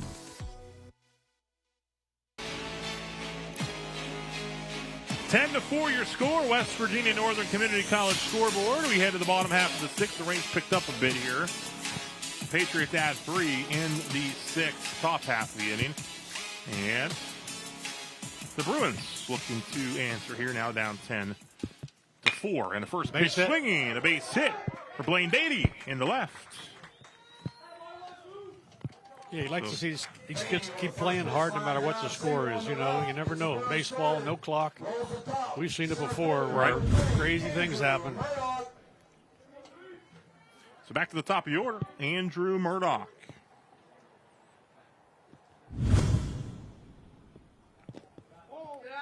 Ball skips away. And Beatty slides in.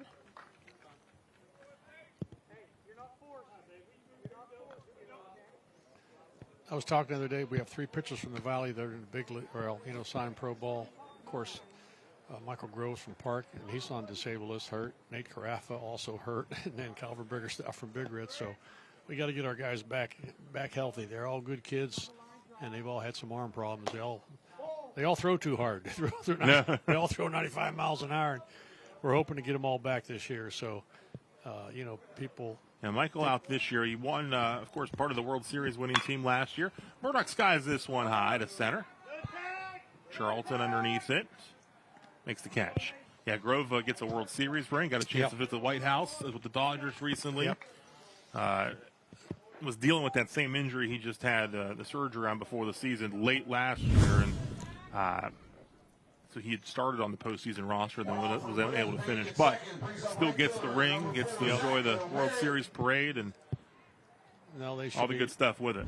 People of Park and the people of Valley should be very proud. Real proud of him. And then I talked to Nate Carafa the other day, and he's coming along fine.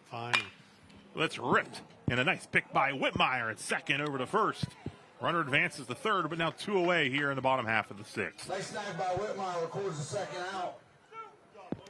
To the plate catcher, number 14, Aiden Provenzano.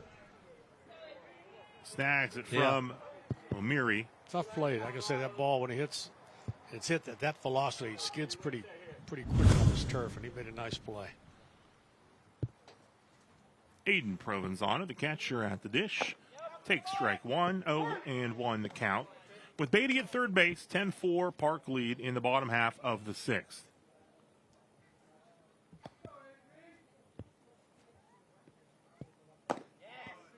In there for a strike, 0-2. So Miles Gorby continuing to work here in relief for the Patriots. 0-2 pitch. Ripped. Just foul down the left field line.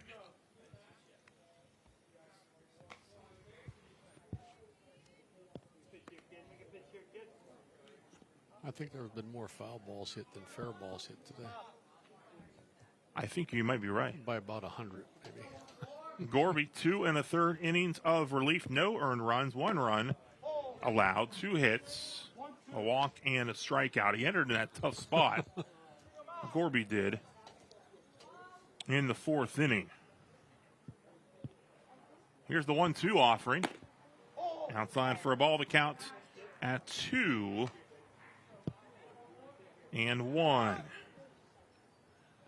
Gorby inherited the bases loaded but was able to escape trouble there. Counts full now, 3-2, 2 away in the bottom of the sixth. Runner at third for the Bruins.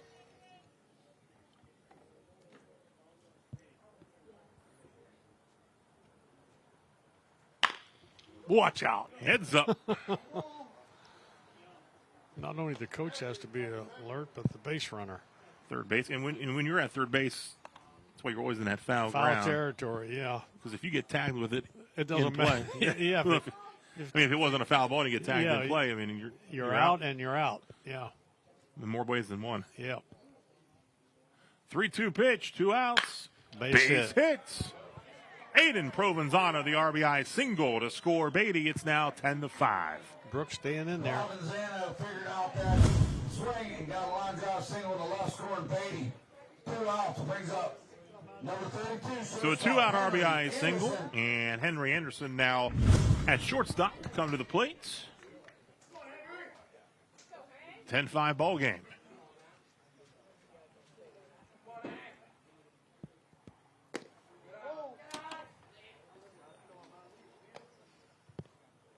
Yeah, 10-5 as a pitcher. You just want to pound that zone, make him swing the bat. No free passes. Right. That's all. And like you say, at this point, you want to trade. You want to trade outs for runs. Mm-hmm. If you could trade 3 outs for 1 run or 2 runs, you're in good shape. Get the swing and a miss to even up the count at 1-1.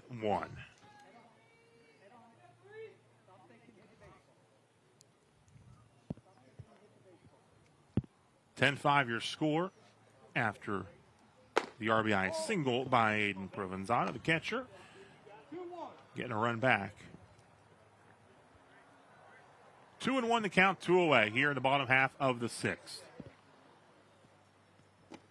3-1. Yeah, Stan pretty much outside with all his pitches. Hasn't thrown too many pitches inside. He threw 1 breaking ball to Anderson, and he swung and missed it. Fouled off, out of play, to the right side. 3-2 with 2 away.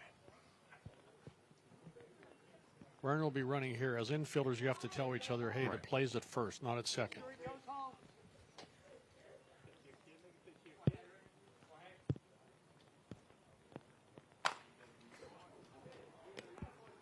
That's why I say high school kids, they have to learn to communicate with each other on every pitch, every situation. Like the third baseman should be telling the guy at second, I'm not throwing to you at second. If the ball's hit to me, I'm throwing to first. That's the ball. And Anderson works the walk. And the freshman Provenzano set to come to the plate. But first, they call to the mound. Matt Gruber will go talk to his pitcher, Miles Gorby. Rain has definitely picked up a bit. Yep. Here in this bottom half of the sixth. Now 2 on base for the Bruins with 2 outs. About 2 hours and 40 minutes into this one. A 10-5 Wheeling Park lead. Thanks for joining us here live as you are watching now, streaming on our YouTube channel, Facebook page, app, or website. We had to say goodbye on Fox 9 at 2:30 due to network programming. We had a 2.5-hour window. We've well exceeded that now. Yeah, the rain's starting to come pretty good now. This is an official game as well, so should they decide to wrap it up after 6, we would have a full game in the books because you can really hear it coming now. Skied up high. This could be the 3rd out. Third baseman's ball. Rob, the pitcher, Gorby, and that might do it. That's the out number 3. So we head to the 7th. 10-5 Park. News 9's Jeff Exline is more than the Ohio Valley's weather expert. He's also passionate about cooking. We're cooking up a storm. Now you can see a different side of Jeff cooking up a storm on the WTOV9 YouTube channel. A new WTOV9 video podcast series taking you into Jeff's kitchen for easy and delicious dishes. Special guests, fun, and entertainment. WTOV9 is cooking up a storm on the WTOV9 YouTube channel. Sponsored by West Virginia Northern Community College Culinary Arts Program. The National News Desk is America's News Now. Impactful news now. About 30% of fatalities are because of alcohol-related crashes. From nearly 4,000 local journalists across America. Locally covered, nationally connected. The National News Desk is America's News Now. Weeknights at 11 on Fox 9. Steubenville will be electing a new mayor this year. With only 2 Republicans running, the upcoming primary may decide who that will be. Both candidates want to improve the city and community. We need to look at how we can keep our citizens in town and keep them happy. The cost of utilities. News 9's Skylar Sabansky sits down one-on-one to discover who they are and their vision for the future. They're concerned about our infrastructure. They're concerned about our children. I want to make this the best possible place for people to live. All new Monday at 5. 10-5, you see the raindrops coming down much harder now. We head to the top half of the 7th. It is an official change, so if they do end up deeming that it's not safe to continue, we'll have a full game. But they're continue to try right now. I believe it's once you get into the game, I'm not sure high school rules. I think it's the umpire's call whether you continue or not. The coaches could talk to each other as well. Yeah. I mean, again, the postseason coming up here shortly for these two.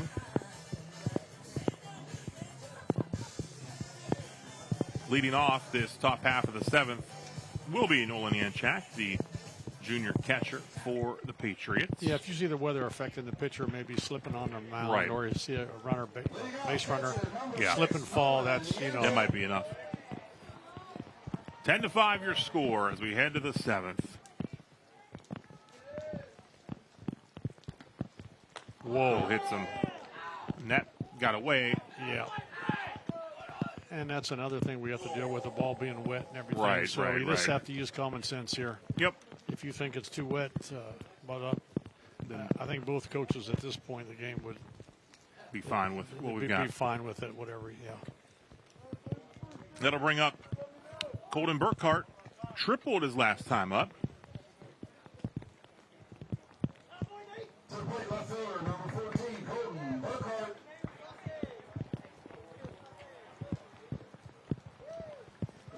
Working with a wet baseball here.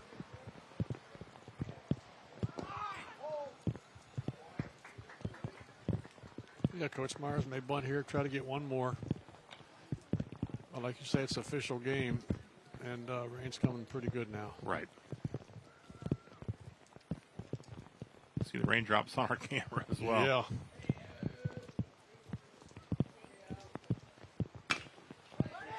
Grounded slowly, and it'll go foul. Yeah, good play. Let that go foul. He wasn't going to be able to throw anybody out if it was fair. That ball's soaked and wet. Yeah. I can't tell you how many foul balls. Dozens. We have had fly out of play. Dozens of foul balls, yeah.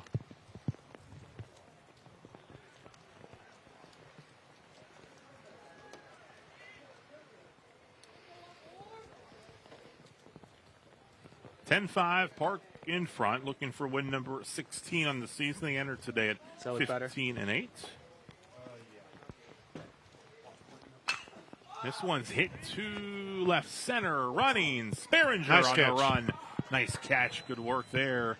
Running through the raindrops for out number 1. That'll bring up Paul McGee, the senior right fielder once again. Bring up right fielder number 10, Paul McGee.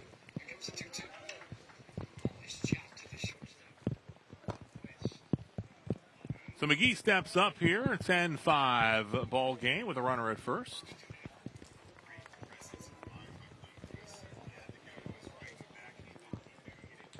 One away here in the top half of the 7th. McGee at the plate, runner on. Fouled off. 0-1 the count, 1 out here in the 7th. 10-5 Park in front. I get highlights on my phone all the time. All these kids that go to college. Oh, absolutely, college. yeah. I just got one of Braylon Bloomquist down there at Wright State making a nice play. Well, gets away. Throw down. Wow. It's wet, skips away. Yeah, that might be enough. I think that's enough. We're going to be done, I think. Yeah. That's it. They're going to bring him in. Yeah. And we will see if we are done or not. Cool. Yeah, I don't give know it a minute here. If they have to wait 30 minutes or they don't have a certain time, but they might just, if it is a full game, they might decide to. So we'll wait word. Hopefully they can pass that along to us once they decide what we're definitely doing here. But definitely we got 5+ innings in, so would be a game. 10-5 your score here in the top half of the 7th inning. As for the first time, the rain and the weather becoming a factor in this one. We're going to take a timeout, and we'll be back in a moment. Get you updated on what's going on here. Park leading 10-5. This is Joseph Newgarden. Joseph was conceived to win races. Stopped drinking milk at 2, picked it back up at 32. Good for strong bones. Tell that to his clavicle. Joseph wins even when he loses. This is his wife, his Tuesdays, his hand-eye coordination. He might have the greatest jawline in sports. He's not that handsome. And on Sundays, Joseph flies. Welcome to the fastest racing on Earth. Do you suffer from chronic boredom? Do you experience dull moments or an uncontrollable urge to scroll aimlessly? Then it's time to check out Game Center. Game Center is the best place to exercise your brain, put an end to fun deficiency with endless game options that will increase joy, sharpen your mind, and turn dull moments into big wins. Why risk everyday boredom when you could be having a blast? Side effects may include excessive smiling, happiness, brain overload, and spontaneous fist pumping. Check out Game Center. Game Center. Fun for your mind anytime, anywhere. No prescription needed. Weather in the Ohio Valley can change in an instant. The Severe Weather Team 9 app will help you plan and prepare. Before weather threatens, access storm tracking, interactive radar, and your FutureCast. Use Follow Me tracking to know exactly how the weather will affect you right where you are. Every day, every season, every condition, on every platform. Download the Severe Weather Team 9 app today and be prepared before weather threatens. 10-5 Wheeling Park. As we are in a delay, as you see the rain coming down pretty good here in the 7th inning. 10-5 Patriots in front. Not quite a beautiful day for baseball, but I will say we are very happy to be able to get as much of the light rain that we did earlier throughout this game. And if it was a normal-ish length game, we probably would be wrapped up by now. But now the rain has coming pretty hard. The ball was getting too slippery there. You can see. Yeah, like I said, we've been lucky to get in 6.5 innings. So you know, it's like I said, it's a complete game, and I'm sure they'll make a decision here shortly. Right. If it's not going to wrap up or if it's not going to slow up, they might have to call it. But the Wheeling Park Patriots entered this one 15-8. Brooke 15-10. So if it would end at this point, the Patriots would go to 16-8 on the season. This does not have any bearing, really, at this point on the postseason picture either, and both teams won't see each other again this year. Now with Wheeling Park in 4A and Brooke in 3A in the 4-class system in West Virginia. I take a look at some of the highlights we've had to get to this point here at 10-5. The scoring started right off the bat. Nate Simon, a 2-run shot over the scoreboard. Patriots led it 2-0. They put 2 runs on, and then the Bruins would get on the board here in the bottom half of the first. The ball skips away. Run would score to make it 2-1 after 1 inning of play. That was the run scoring as the ball skipped away at first. Andrew Murdoch coming across. Then the Patriots looking for some answer. They do get it there. The infield single scoring Paul McGee, and then McGee delivers into left. Colton Burkhart coming across. Patriots with a big 4-run 3rd inning. All 4 runs here coming with 2 outs in that 3rd inning to extend the lead at that point to 7-1. Jackson Updegraff, the freshman, he's driven in a couple. He sends one there into right. Freshman Gino Provenzano delivers. He's had a nice game with the dish as well. Bruins just kept battling. Zach O'Meary was able to beat that out. Run would score on the play. Ty Sperringer, first pitch swinging there in a 7-3 game. Sack fly to make it 7-4. Park, though, would answer with a 3 spot in the 6th inning to get that lead as Simon pops one in the shallow left center. Miles Gorby, who's pitched well in relief, he was able to score there, and a deep drive. Nice play by Sperringer, but a sacrifice fly again for the Patriots as they go back up 10-4.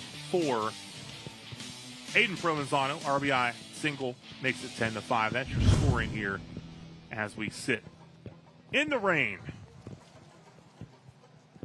10-5 in the top half of the 7th inning. Yeah, like I say, it doesn't look like it's going to stop anytime soon. So Yeah. I'm not sure what the time limit is. Yeah, I'm not sure how long they'll decide to wait and what they're going to do here, but we'll just wait it out until they make a final decision. Again, the Bruins will be hosting Wheeling Central here on Monday. It's a beautiful complex, Bruin Field, brand new turf facility. And then we'll head to PNC Park to play Seneca Valley on Tuesday at 7 o'clock. A late add to the schedule. And the Patriots, they will be home Monday hosting Fairmont Senior. Again, we're lucky to get as much in as we did. The OVAC softball finals, there was 2 more games on the schedule today. They were unable to play them.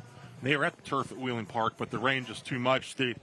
They move both games now to Monday. Wheeling Central and Martin Sari will play at 4:30 on Monday, followed by Bridgeport and Caldwell in the OVAC 2A softball championship game. That coming up on Monday. But the other 3 games that got in last night, Oklahoma champion in 4A over Harrison Central, 6-4. Morgantown beat Parkersburg South in 5A, 3-1. And Connaughton Valley, a winner, 5 straight 1A softball titles for Cotton Valley now, winning 14-0. I've been impressed this year by, we always talk about the Valley being a football, football valley, blah blah blah. We've had an awful lot of college softball and baseball players to be out of this year's class, and there's a lot of kids in college now playing from the Ohio Valley Athletic Conference. So a lot of good kids. That baseball's getting better, the players are getting better, and like I say, we have a lot of them in college, a lot of them going to college out of this class. So I've been very impressed with what I've seen so far. So we continue to wait here through the rain to see what they decide to do here at the Bruin Field. We do have 2 more scheduled WVU Medicine High School Grand Slam broadcasts. We've added this one to the schedule. We've had a couple rainouts. It's been a rough spring weather-wise. We lost that game with Indian Creek at Edison due to the power outage, so we will be going to Edison on Wednesday, May 14th now when they host Steubenville Big Red. Edison owns a victory against Big Red this season at Big Red. They'll play for the second time Wednesday, May 14th, 5 o'clock. That's live on Fox 9. So that's set, and then the next night will be at the Crimson Complex where Steubenville Big Red hosts Steubenville Catholic Central on Thursday, May 15th, 5 o'clock. Yeah, I believe that's senior night. Live on Fox 9, yes. The final regular season game, I believe. And then it will be postseason time in the state of Ohio. So 2 more scheduled WVU Medicine High School Grand Slam broadcasts to bring in as the raindrops continue to fall here at Bruin Field. 10-5 your score. 2 runs in the first, 4 Park, 1 in the second, 4 in the third, then 2 zeros in the fourth and the fifth, 3 runs in the sixth, and then so far here scoreless in the 7th inning. Rob, I think you told me Brooke's playing up at PNC Park this week. Tuesday night, 7 o'clock, I think a few of the teams are playing up there the last couple of years, and then a lot of our teams are playing, across the state, either in Ohio. I know, I think Brooke and Park, or John Marshall, they may have went down to Marshall this year and played a tournament down there this year. Brooke was down in Huntington. William Park was down there. Yeah. John Marshall, all 3, those 3 were down there. They had a chance to play. Beautiful facility at Marshall, where, of course, your son Tim, the assistant, and they had a big win against West Virginia in front of, 10,000 people? 10,000, I couldn't believe. Jeez. Yeah. He told me that. I said, what, they have a free night or what? They wanted to see rivalry baseball. Yeah, it was like 9,700 people at the park in Charleston, They play 3 times a year, once in Morgantown, once in Huntington, and then the third game was at Charleston the other night. definitely good that they play each other in baseball because you can see the excitement around it. Oh, when yeah, those they two love play. it. Yeah, it's good. They should be playing in everything. They used to play in football. Right. I think they still play in basketball. Not in basketball for a while either. Anymore. Yeah. I'm going to get that started again. Yeah, they should. But you know, I can say we have kids go to Marshall. I know Jules King from Big Red. She's down there playing softball. So is Ava Blake from John Marshall in Marshall? Yeah, and I think did we have a golfer go to Marshall from Ryan Bilby from Brooke? He's still there, senior year. Yeah. He's had an outstanding collegiate career at Marshall, the former state champion here at Brooke, and he has done quite well for Coach Grobe and the Marshall golf team. Yeah, I went down there one time and I said, "Is your best golfer a little guy from Follinsby, West Virginia?" And he looked at me like, "How do you know him?" Yeah. I said, "I've seen him play. He's really good. He can play, man. He can play." With this nice turf now, get him on here and do some putts. Yeah. Well, you know, some of these minor league parks, they have all kind of these, things before the game. And they ought to have it here. I'm going to suggest to Coach do it next year. Find some good golfers, a pro. You can get up on the hillside and there. have a chipping contest. Right. Put the flag in center field, and I've seen them do it. It's unbelievable. It's a lot of fun. So maybe they could add that to the high school programs. Yeah, there you go. Something fun to do. Yeah, something to do. Yeah. In the side, yeah. Both these schools have had. But success. baseball, I'm so glad baseball being my sport. It's taken off here in the Valley. All these great fields, like the players are better, the coaches are good. We have a lot of Hall of Fame coaches in the Valley. Right. You know, of course, Fred Hetherington and over at Big Red, and we have coaches everywhere. The baseball is getting better. It's like college baseball. Back 30, 40 years ago, you never heard of college baseball. Now it's on TV. They're getting crowds. They're getting 20, 30,000, 10,000 at Marshall the other day. Right. So the whole Valley is getting better in baseball, and it's great to see. Absolutely. Lots of fun to see, and having kids have success at the next level, and harder and harder to get to that Division I level right now with the transfer portal. Yeah, my son Tim, he signed Ty Householder from Creek, but we're trying to get other kids into college, and I tell their moms and dads, these seniors are going into college. Don't get all excited. Your kid may not go there and start right away because these portals are coming in from other Division I schools. Absolutely. So, because you get a proven commodity already at the college level. It's just the way it is. It's a different time. Then other guys have proven, like Braylon Bloomquist from St. Clairsville, true freshman you mentioned earlier. He went down at there. Wright State. He has been outstanding. He's leading the Horizon League in hitting. Are you kidding? In conference play, right now. And he went down there as almost like a walk-on. And I talked to the coach down there, Alex Sogard, early in the year, and he says, "I think he's going to be good for us in the future." And then he called me back about 2 weeks ago. He says, "Forget the future. He's our second baseman, and he's leading the league in everything." And so happy for him. Absolutely, doing a great job.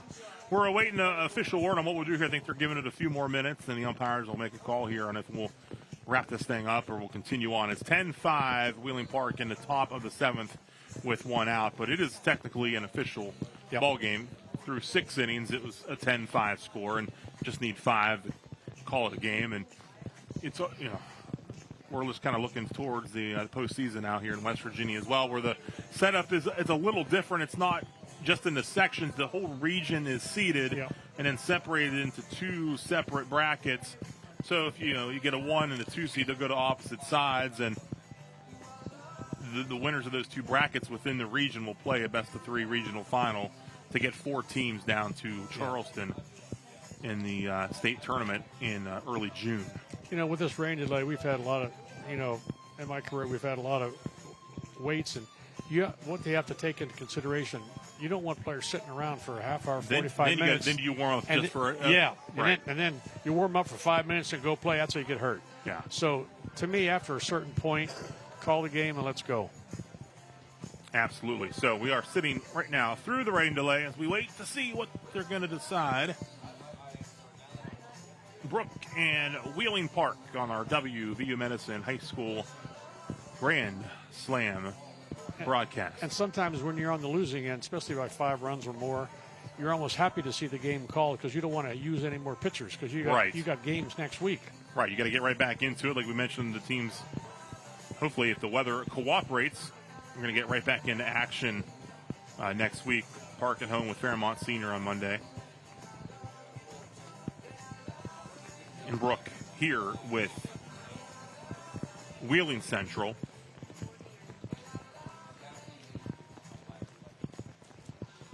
So the raindrops continue to fall here. We're going to take a timeout. When we come back, we'll talk a little more and we'll see if we play baseball or not. 10-5 Park, rain delay in the 7th.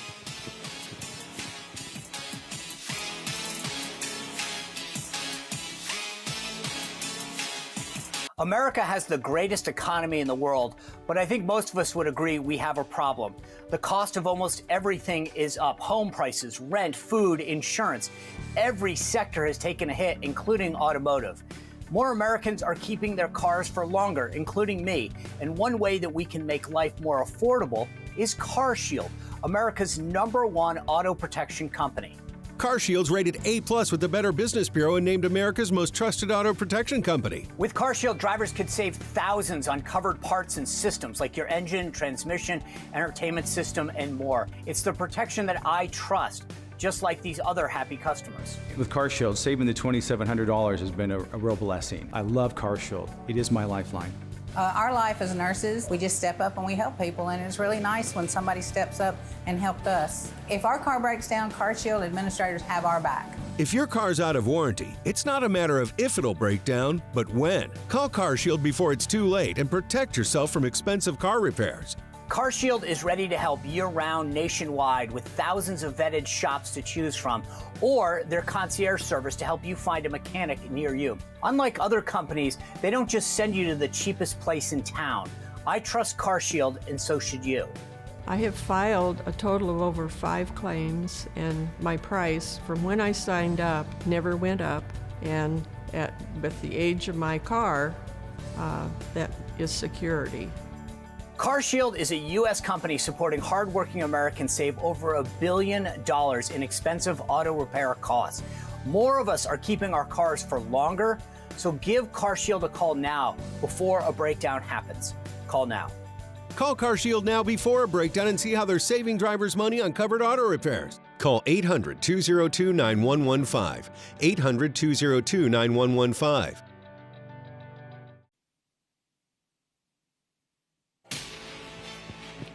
The rain continues to fall here at Bruin Field. Wheeling Park, a 10-5 lead in the top of the 7th inning when they had to stop things with our first heavy rain of the afternoon. We were able to get in a solid 2.5+ hours of baseball with very minimal issues. The weather was much nicer a couple days ago. Although there was chances of rain and storm, on Thursday they dedicated the field here at Brooke High School, the new turf at Bruin Field. And really a nice crowd on hand here. First, they had the ribbon cutting. Superintendent Dr. Jeffrey Crook there, and they cut the ribbon, and then they followed it with the ceremonial placing of the 3 bases with the 3 Brooke seniors as they placed the bases for the first time. And then the ceremonial first pitch, as we mentioned, your good friend Joe Patini, 2-time World Series champion coach. And he throws out the first pitch, a Brooke High alum. And that was on Thursday night. Toronto won the game 6-4. I believe I'm being told we're going to be wrapping this thing up here. The game is being called here. They get through 6 innings complete. It should be a complete game with Wheeling Park, a 10-5 winner over the Brooke Bruins. So 10-5, your score was great. We got a lot of baseball in, a long game. Lots of scoring, lots of foul balls. It was great, yeah. We got it in. Need to take a couple of days to replenish the baseballs here at Brooke after a lot of action here. So we'll wrap it up. Winner, Wheeling Park, 10-5 over Brooke. 10-5 for our entire hardworking crew that has battled the weather to bring you the pictures. And my partner, Rich Donnelly. I'm Rob Metzger. Thanks so much for watching. We'll talk to you again soon. Have a great rest of your Saturday.